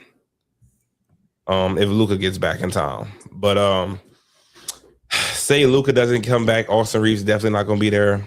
The Rockets should win in 5 games. So no. I ain't letting you off the hook. Who's going to win? You're saying the Rockets are going to win the series? Yes, they should win in 5 games. They should win in 5 games. All right. Realistically. Hey, don't do that. Realistically. Go, James. I ain't never counting the GOAT out, though. Don't get that. Oh, man. The GOAT. I'm just playing. You know who I got. You know who I got for real. Who you got? Lakers in 5? Nah, we go. I got Lakers in 7, man. That's what I'm talking about. We found out how to stop KD. All you gotta do is trap him on top of the 3-point line. He don't know what to do with the ball at all. Wow. All right. Amin Thompson, let's see what you got. So see, you setting it up. I see what you're doing. I love you, Neff. I do. What you're doing is you're setting it up so if they do lose, you have an out say, oh, well, they should have lost because Luka and AR was out. You know, they should lose. But they got GOAT James. It don't matter though, bro. And I will say if Luka was there, I was picking the Lakers to win this series. But no Luka, a bunch of no names, LeBron James. I got the Warriors. I got the Rockets winning this series. I will say though in 6. I got the Rockets. All right, I'll go next. So I initially thought Luka might come back by game 3, but then I got a notification saying he's out at least until May. And when you look at the schedule for their series, the series would end around May. So I don't know, and that's if it goes 6 games. My guess after getting that report, it's a hamstring. You don't play around with hamstrings. Plus Reeves is out. Houston has to win this series, and I think they do. I think Luka probably comes near the end, but it's going to be too late. So I'm going to go Houston in 5. And so-called GOAT James and his son go join his other son in Cancun. Bye. So disrespectful. Watch your mouth. All right. Let me go tell y'all how this is gonna go. Oh, here we go. Go. Lucas Willis Reed here. He's coming back. Go ahead. Nah, man. The best player on both of these teams right now is a 41-year-old man. Oh, God. He's the best player on both of these squads right now. And if you've ever seen the teams this 41-year-old man has drugged to the finals,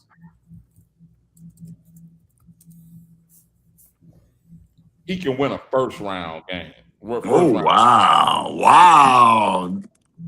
He can win a first-round series with these guys. He's got his hands full. But I'll tell you this, man. When the Rockets got KD, I was like, boy, these boys might go 80-2. Considering how good the Rockets were last year. But they have, in comparison to what I thought they were going to be, them boys have stunk it up. They done stunk it up. And I saw a video on Instagram the other day, and they said if you look at KD, he always looks down at the 3-point line before he shoots the 3-pointer now, ever since the Brooklyn series when he's had his toe on the line. And they showed so many clips that every time he looked down on it like he has the yips or something. Now he still hits them, don't get me wrong. But I think it's like he's not the KD that we've grown to love, the human mismatch. He's not the same KD, bro. Everybody looks for LeBron, he's slowing down, man. LeBron is slowing down. He's slowing down, but KD's slowing down too. He keep having birthdays just like LeBron.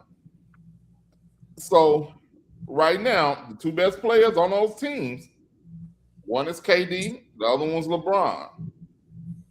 I still think LeBron's better, bro. I think LeBron can still be a first option on your team. He's shown that since Luka and Austin Reeves have been out. LeBron has been doing this year what he's always done. He's made the best basketball decision. The best basketball decision for that team was him stepping aside and not trying to play that Superman role. But that looked like it probably helped him because he's been taking it kind of easy during the regular season because now he has to step back and be the number one option in the first round of the playoffs. I think LeBron James can lead the Lakers to a victory with home court advantage in this game. Will it go 7? Absolutely, it's gonna go 7. But I think that a 41-year-old LeBron will lead the Lakers to a first round victory. And who they play next? They would play OKC, but they're already going to be in Cancun. No. At least he'll get them out the first round because Bron just has that in him to be able to force the Lakers to win a game when it comes down to it. Now, and if he don't, man, he got some scrubs with him, bro. Yeah, it's a built-in excuse. He got DeAndre Ayton. Now you want to blame it on the scrubs. You see what you saying? Yeah, but okay, so if he wins, Bronny, that's the number 1 pick in the draft. You said to sell jerseys. If he was in Atlanta, yeah. but yeah, man, ain't nothing better to do than and then he furthers his legends by him and his son getting out of the first round. Hey, that'd be insane. It ain't nothing nobody can tell him, man. This boy had a son that everybody say shouldn't even be in the league as his starting point guard at 41 years old, and got his team out of the first round against KD and the Rockets. And KD has the most to lose. If KD 100%. Y'all do realize Bronny's not playing at all this series, right? Why is Yes, he is. Like, he's not playing. Like, they're gonna bench his dumb ass. Well, once they see Why they have you no dumb, use dude? for him, he's not gonna play. Sound like somebody mad because they GOAT's son was a nobody. Wow. Hey, yo. Michael is still the greatest player ever, no matter who his son is and who his son is not. That doesn't change. Why are you taking it out on his son, though? I don't know where y'all got this. That like if Bronny plays, it's gonna be in garbage time. He's not playing like legit minutes. I don't know where y'all got that from. Who's gonna be the starting point guard? You think Bronny's gonna start? He's not gonna start. He coming off the bench, but Who started the last couple of games? Hadn't Bronny started? it's gonna be Marcus Smart. They're gonna start Marcus Smart and what's his name? Luke Kennard. Yeah. And Big Luke. And Oh man, they got Big Luke. Oh man, I'm gonna have to switch my pick. They got Big Luke, man. hey, Luke been dropping down, boy. Man, stop, bro. Y'all tripping. Luke had a right? triple dub. Y'all lost y'all's damn. Bronny go get some minutes, bro. If Luka comes back, they have a shot. But if he don't come back, no. If Luka comes back, we win. They win this series is if Luka comes back in by game 3. Otherwise, they got no shot. Luka leads the league in scoring. That's going to be a huge miss for them. Bronny ain't starting no damn games. If he starts, Redick is going to get canned right before that game starts. If they put Bronny to start, are we being serious here? Well, even if Bronny don't start, it don't matter. Even if Bronny don't start, is LeBron gonna start? Yeah, and he's not LeBron 27. They're gonna average a triple double. He's gonna average a triple double. 100%. Oh wow! Oh wow! At least 2010 and at least 2010 and 7 or 8. 2010 and 7. Hunter, I bet you $100 doesn't average a triple. Shake on it. Shake on it. Oh! Shake on it. He's doing everything. And see another $100 on with you on the series. Talk that talk. Well, you ain't about to eat off me. We got DeAndre eating off our third center. Hey, y'all got Big Man Aiden too. Oh man. Hey man. Hey, y'all got Aiden, Marcus Smart, Luke Kennard. Man, y'all got some buckets, man. Yeah, they'll beat any team in Cancun, X. Bruh, y'all wow. Hey, as long as they got that 23 in gold, guess what? They got a chance, bro. Bruh, y'all tripping, bruh. Y'all, hey, shout out to y'all boys, man. Y'all got the Lakers winning this series even without Luka and AR. We're gonna have to have some conversations. We're gonna have to have some conversations about LeBron after this one. And we're gonna have some conversations about KD after this. Averaging a double for sure. Yeah, I can see that. Already came down from the triple double. No, I believe he gonna average a triple double. I got a question for y'all. Who leads this series in scoring? KD. KD. LeBron has to score. He's gonna have to score. LeBron might score 30 a game, bro.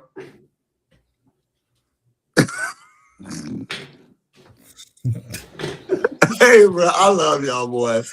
Hey, bro, y'all off the chain right now. I knew once you got to Game this one. Like I said, I never say anything without having something to back it up.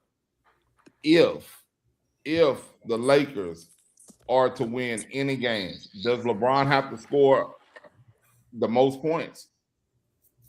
Yes, but that's not enough. What they need is Luke Kennard to give them 5 threes, or DeAndre Ayton to also give you 25 and 10.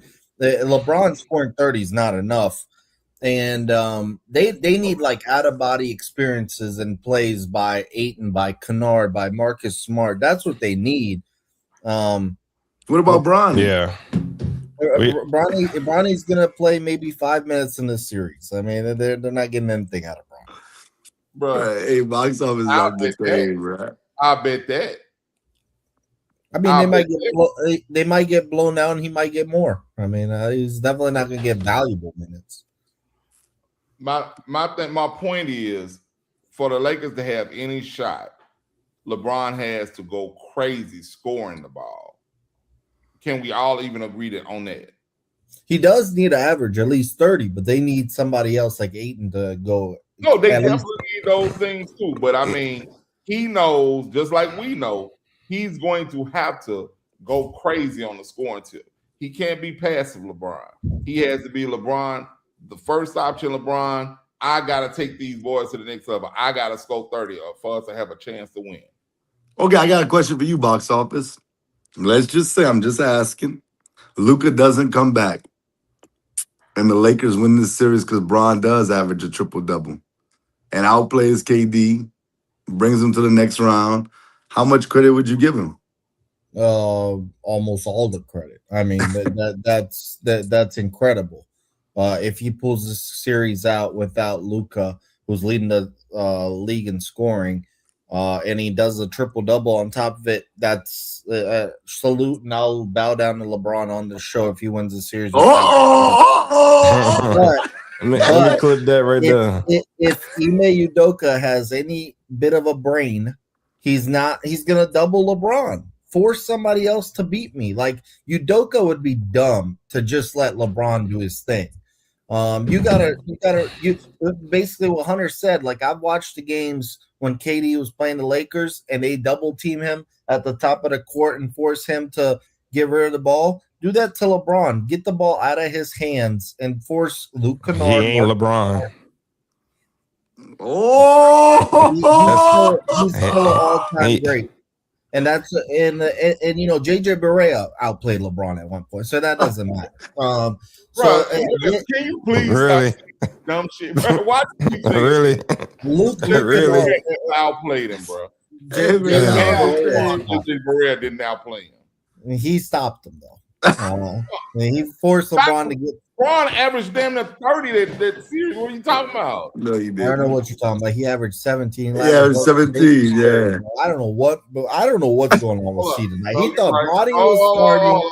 He thought LeBron averaged 17. That's why I was mad at him. See, that's why I told you. He struggled in that series. That boy was Wade tripping. averaged like 28. Yeah, like 17, bro. Hunter, go check on your pops, bro. He thought Bronny was starting. Now he thought LeBron averaged 30 in the 2011. Come on.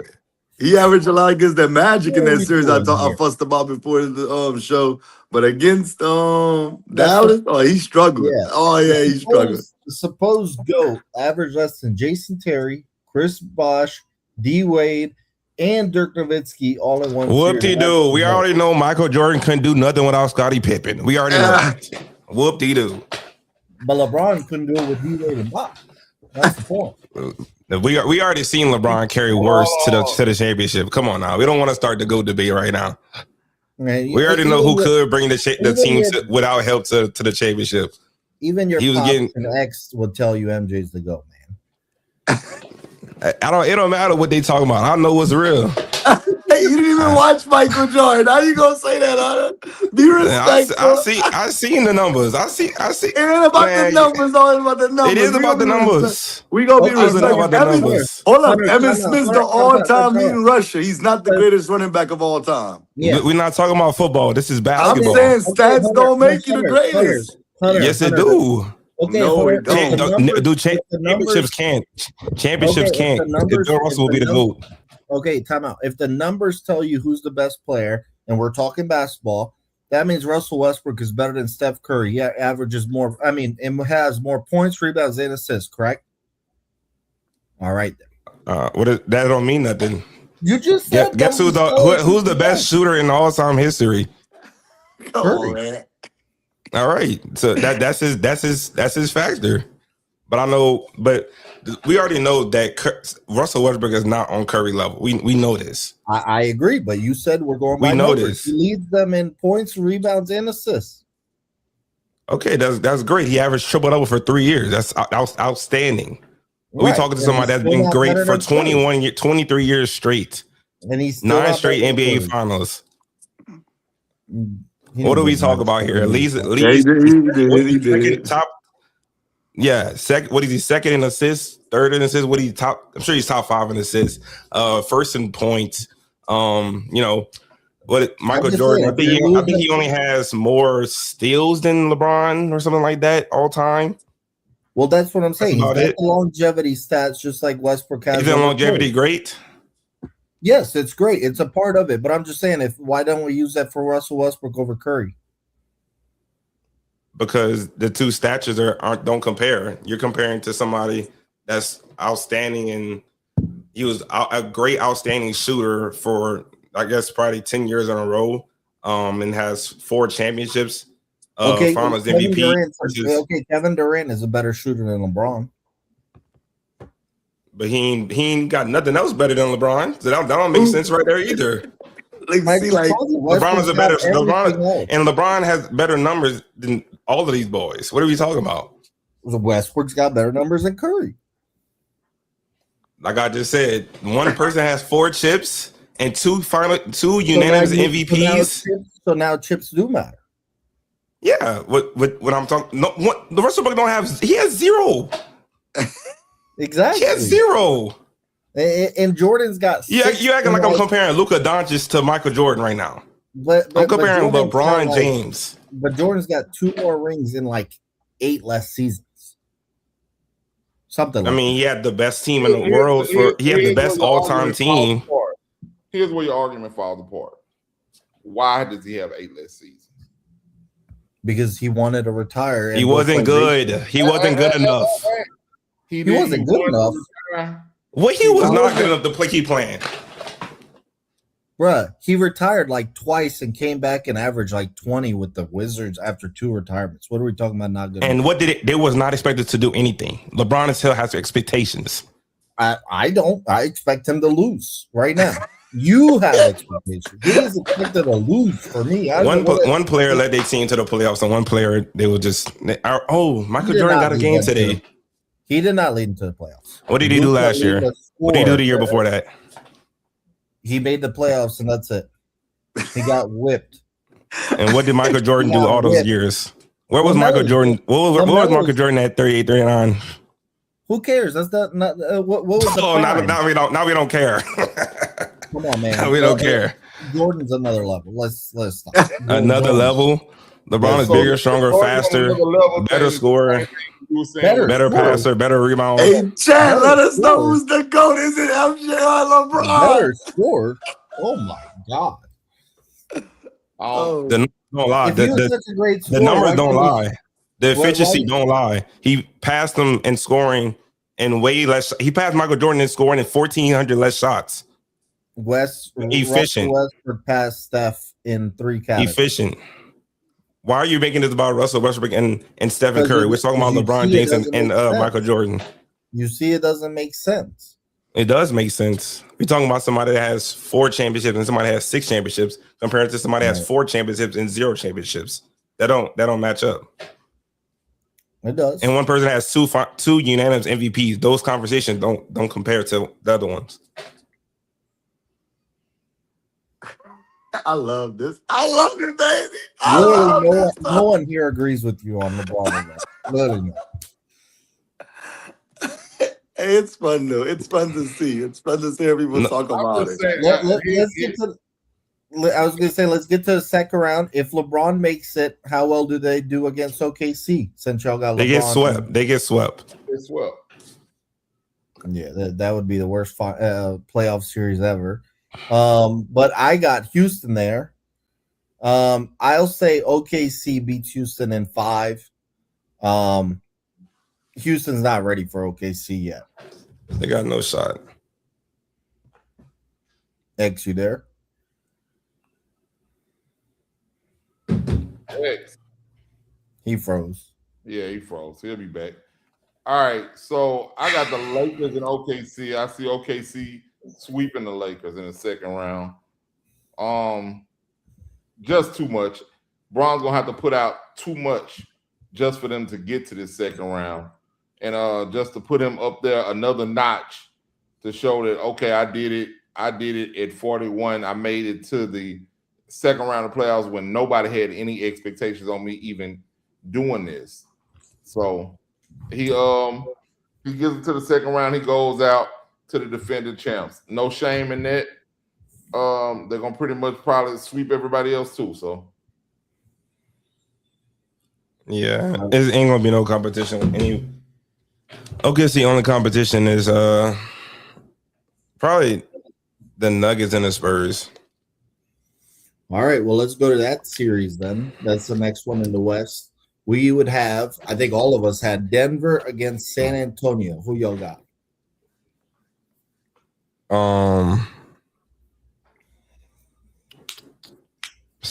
San Antonio. How many games?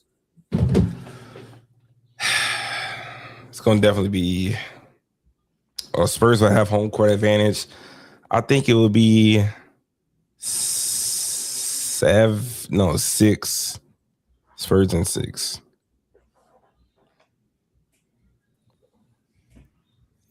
X, who you got? OKC versus. No, you made a prediction on that one, right? OKC versus Houston. Yeah, I got OKC, man. OKC wins that series. I'll say in 5. Okay, what about Denver, San Antonio? I'm gonna say that goes 7. Dang. I'm gonna take Denver. Surprise. All right. Denver, San Antonio. I say it goes 7, and I can't pick against Jokic, bro.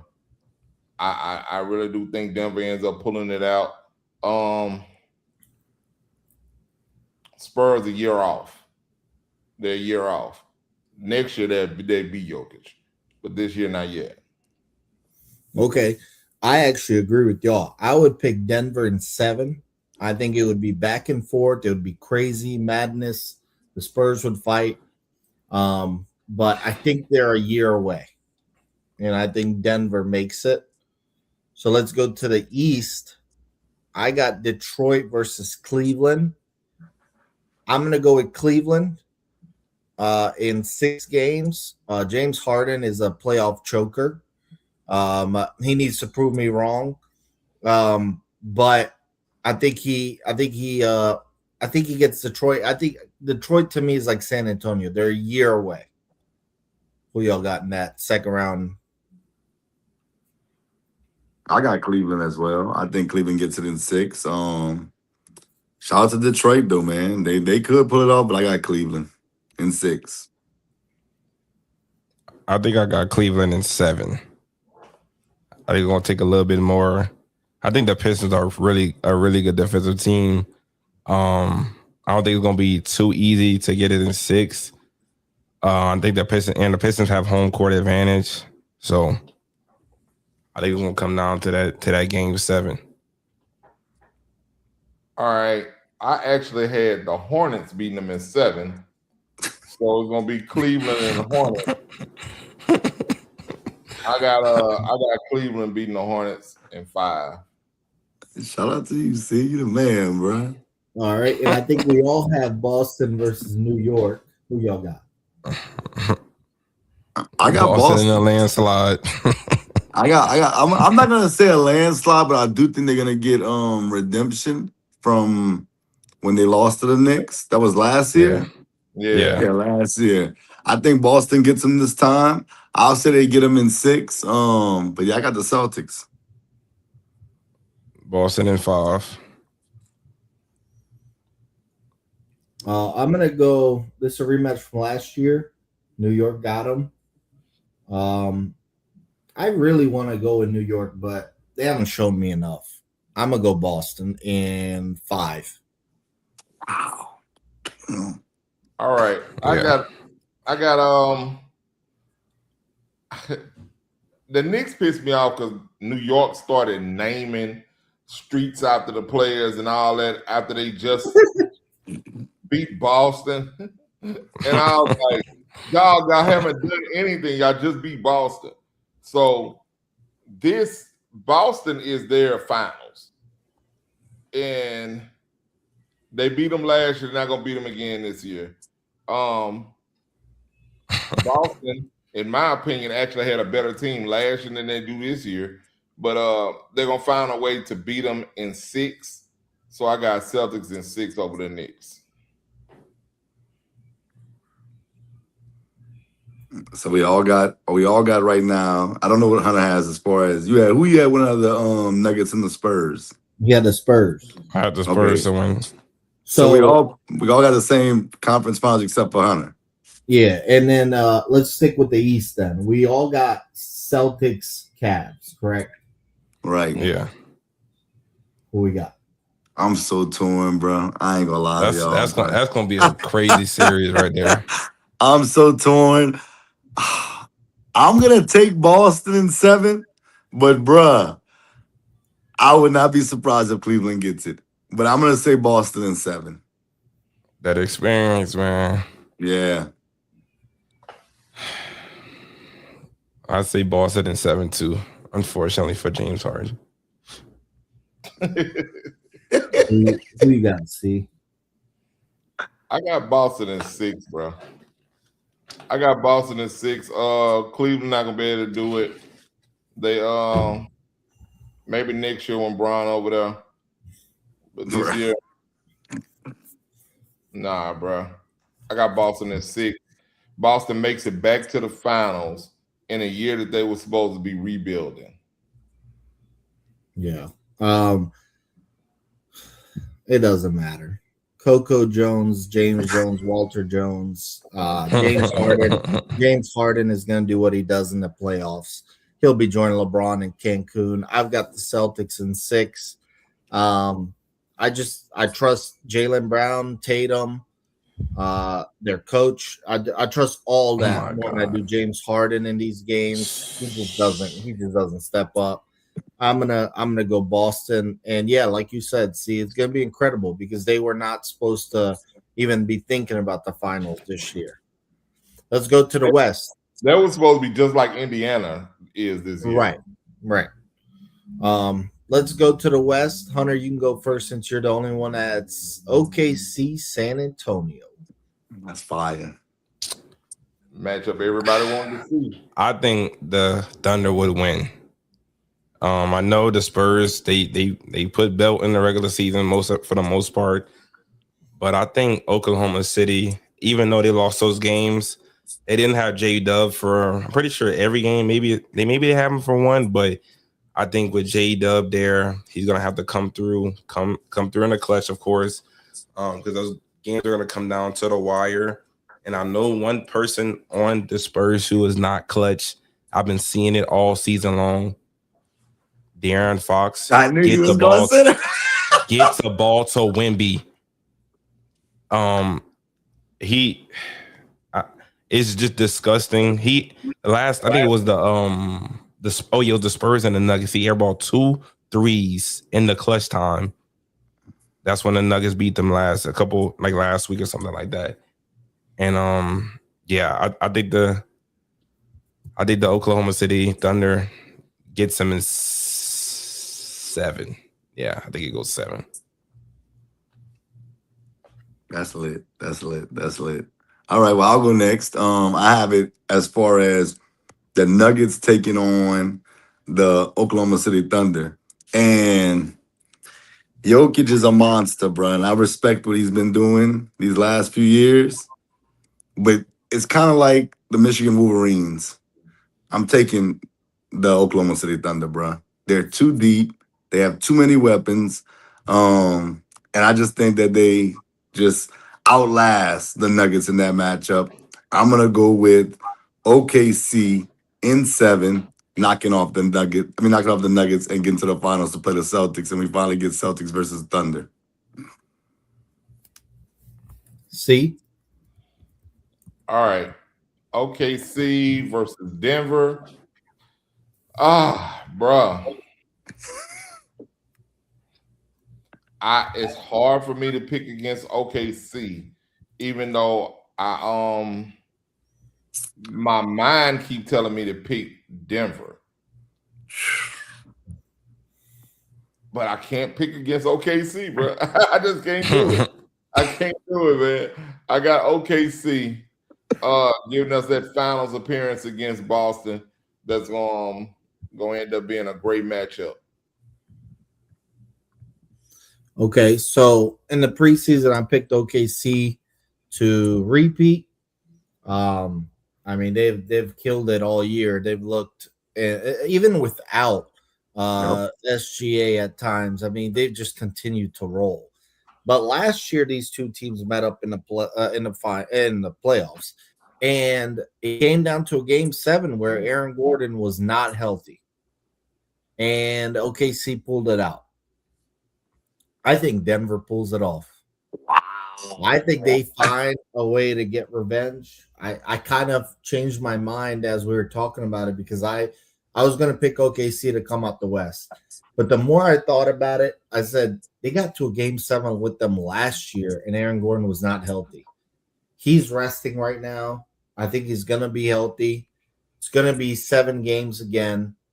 And Denver and Jokic pull off a huge game 7, and they go to the finals.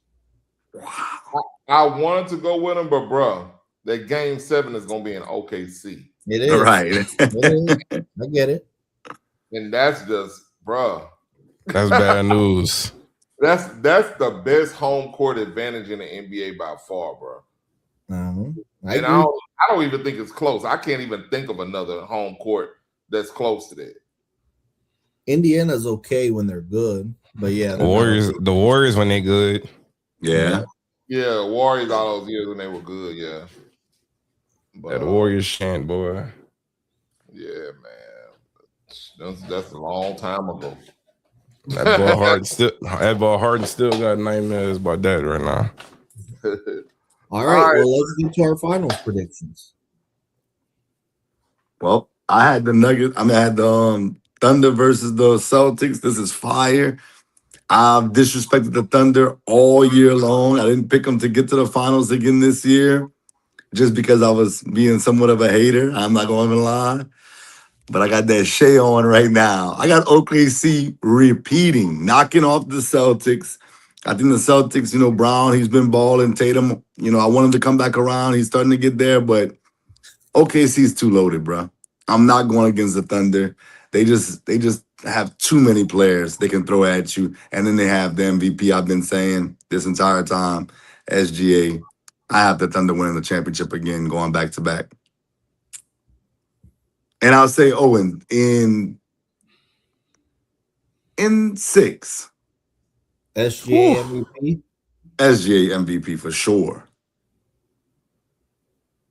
All right, go ahead, Hunter. I love Jaylen Brown. I love Jaylen Brown. That's one of my favorite players. Don't be emotional.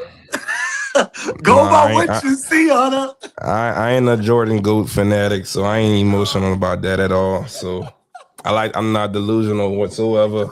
Oh God. I gotta go with OKC.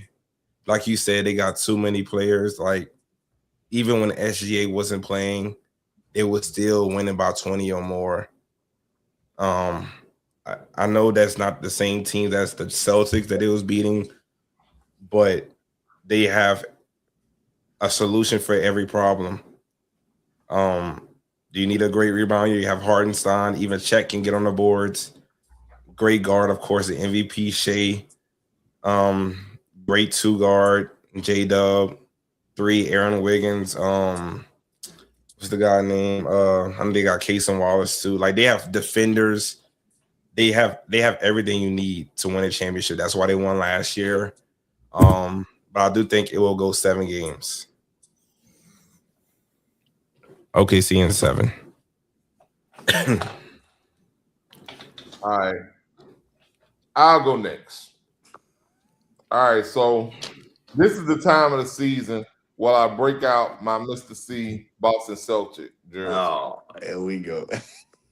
And let everybody know that I originally have been a Boston Celtic fan in the NBA.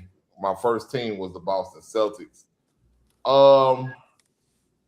And this is the finals. So I usually always go with the Boston Celtics if they're playing in the finals.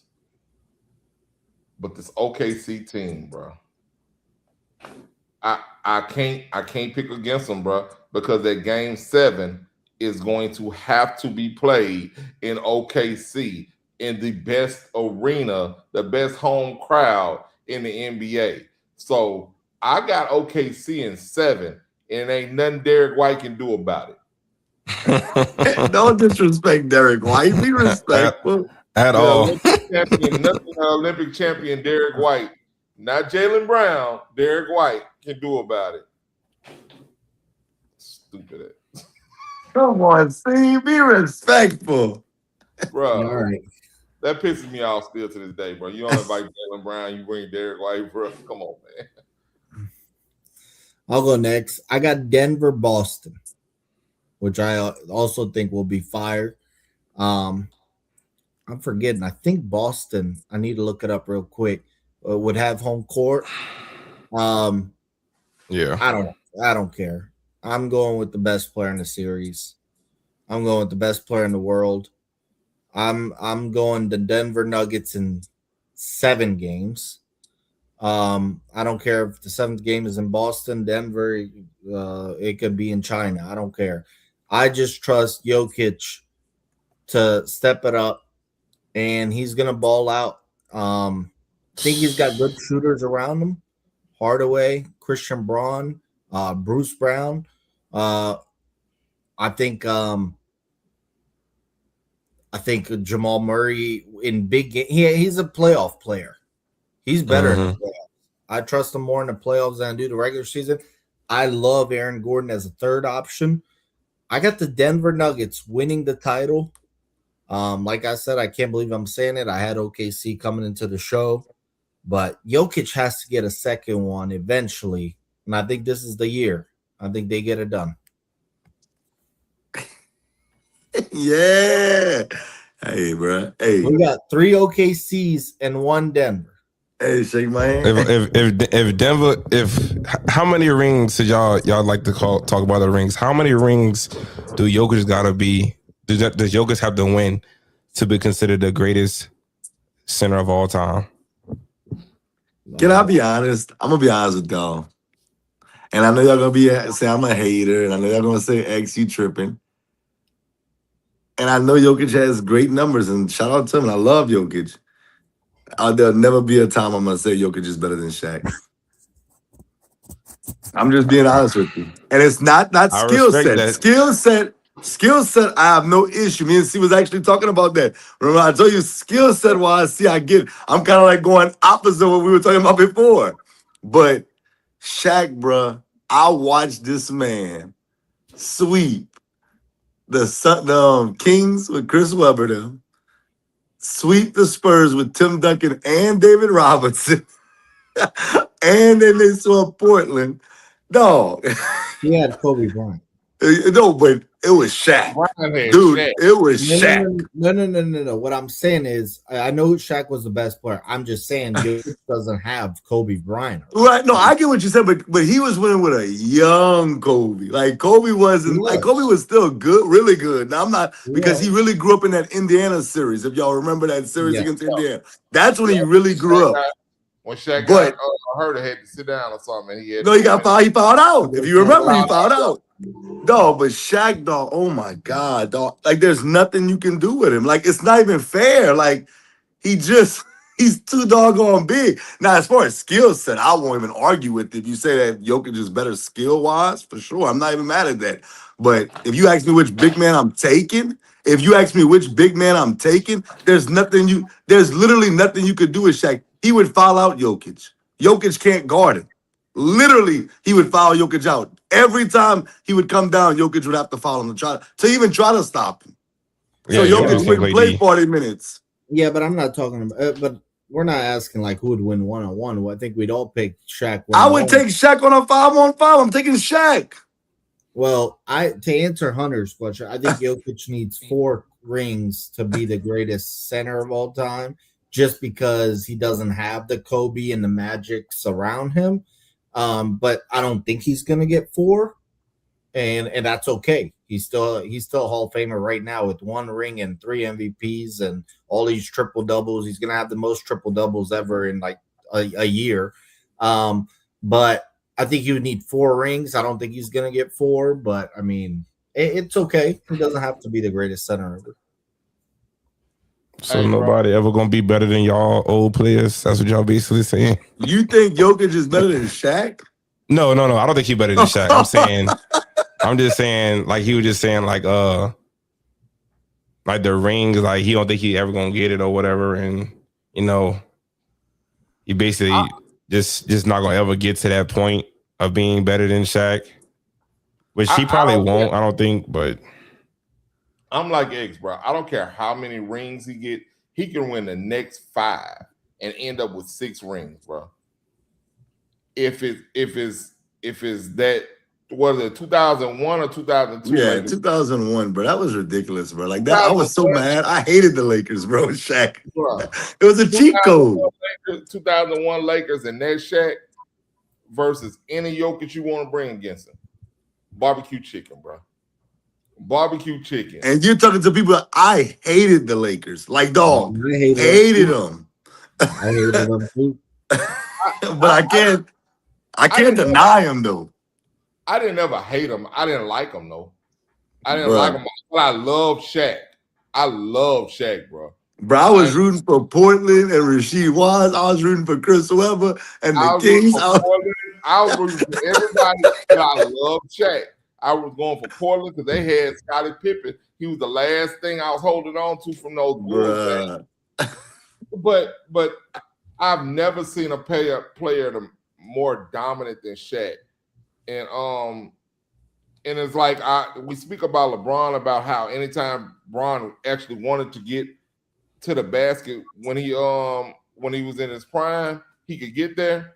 Bruh, Shaq in his prime, literally, if you give him that ball, he is going to score it. And he's not only going to score it, he's going to dunk it. He's going to drop step and dunk it right there on your head. And it ain't nothing you can do about it. You can send a double or triple team. I hated that dude. Hey, bro, I hated the Lakers. God, I hated them bastards. Bruh, best thing to watch in basketball at that time was an alley-oop to Shaq, bro. Because he'll dunk that mug on probably 2-3 people.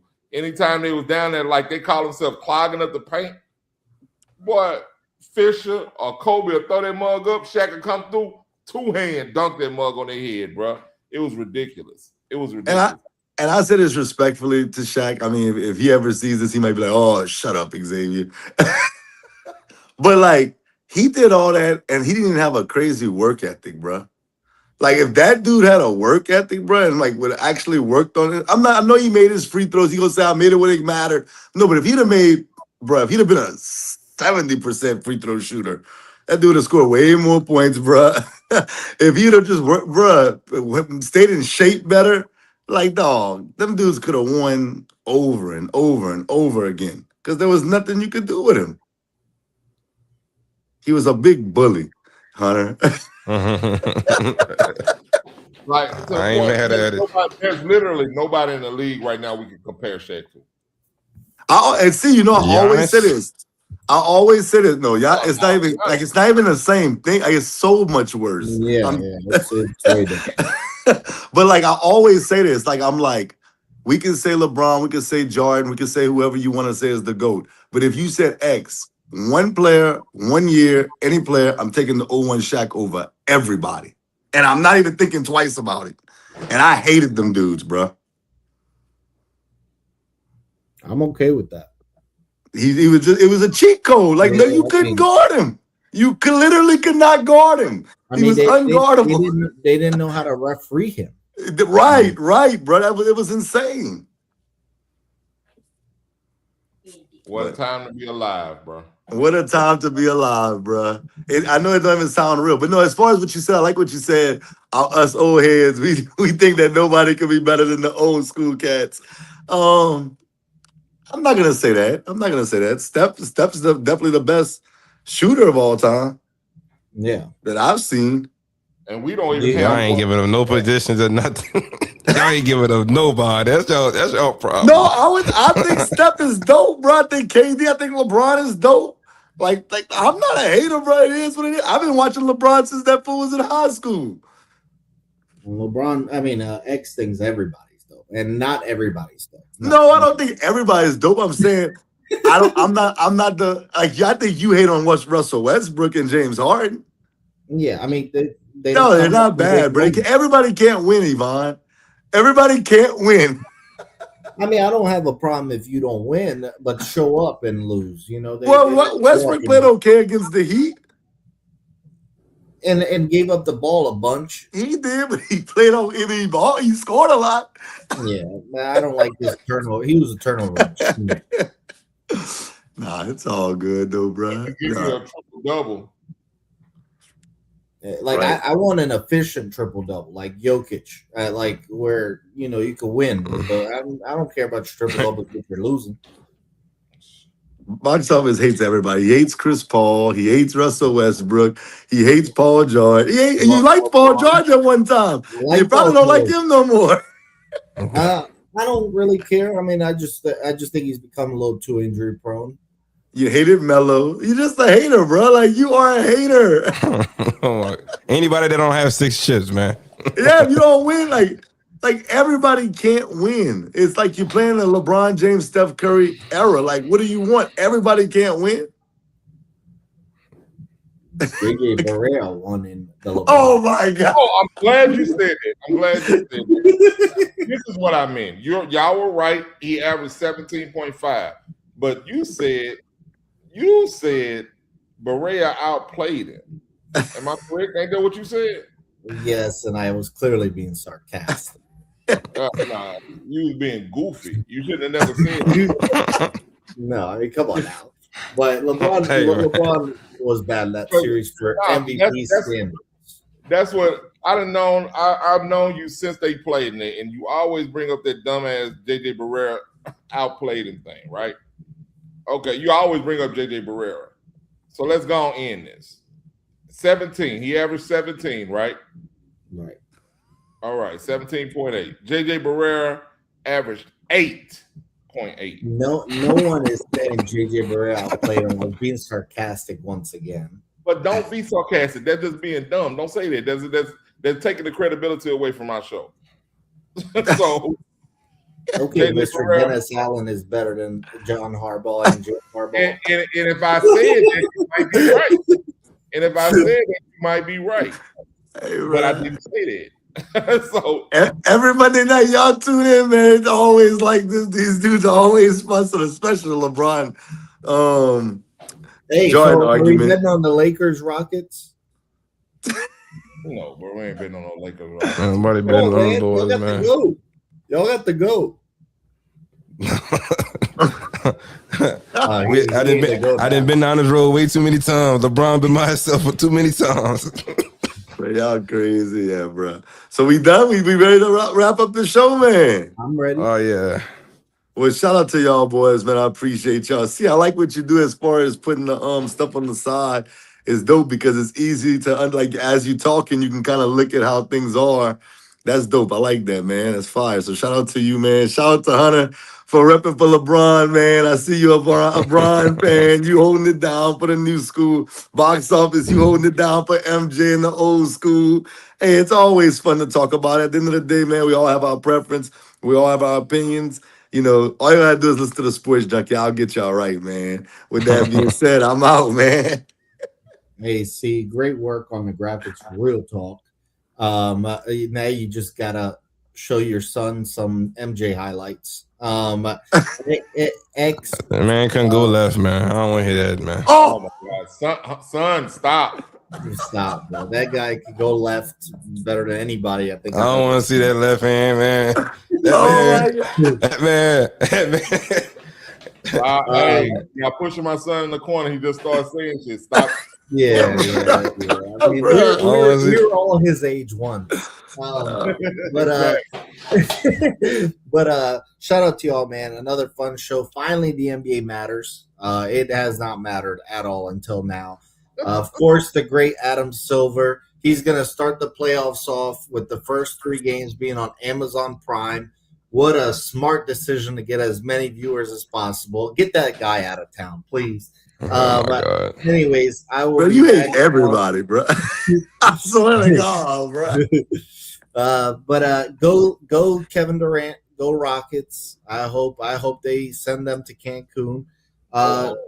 Next week we'll do the mock draft special.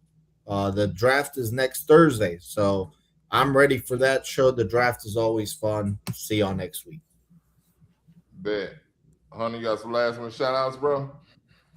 Man. All I gotta say is, dog, if Go James pull this through, y'all better worship that man. Oh, bro. Yeah, y'all better say, hey, you know what? This man might be the GOAT. Cause ain't no way he didn't pull this off again by himself. Again. And I'm tired of seeing it. I'm tired of seeing this happen to LeBron.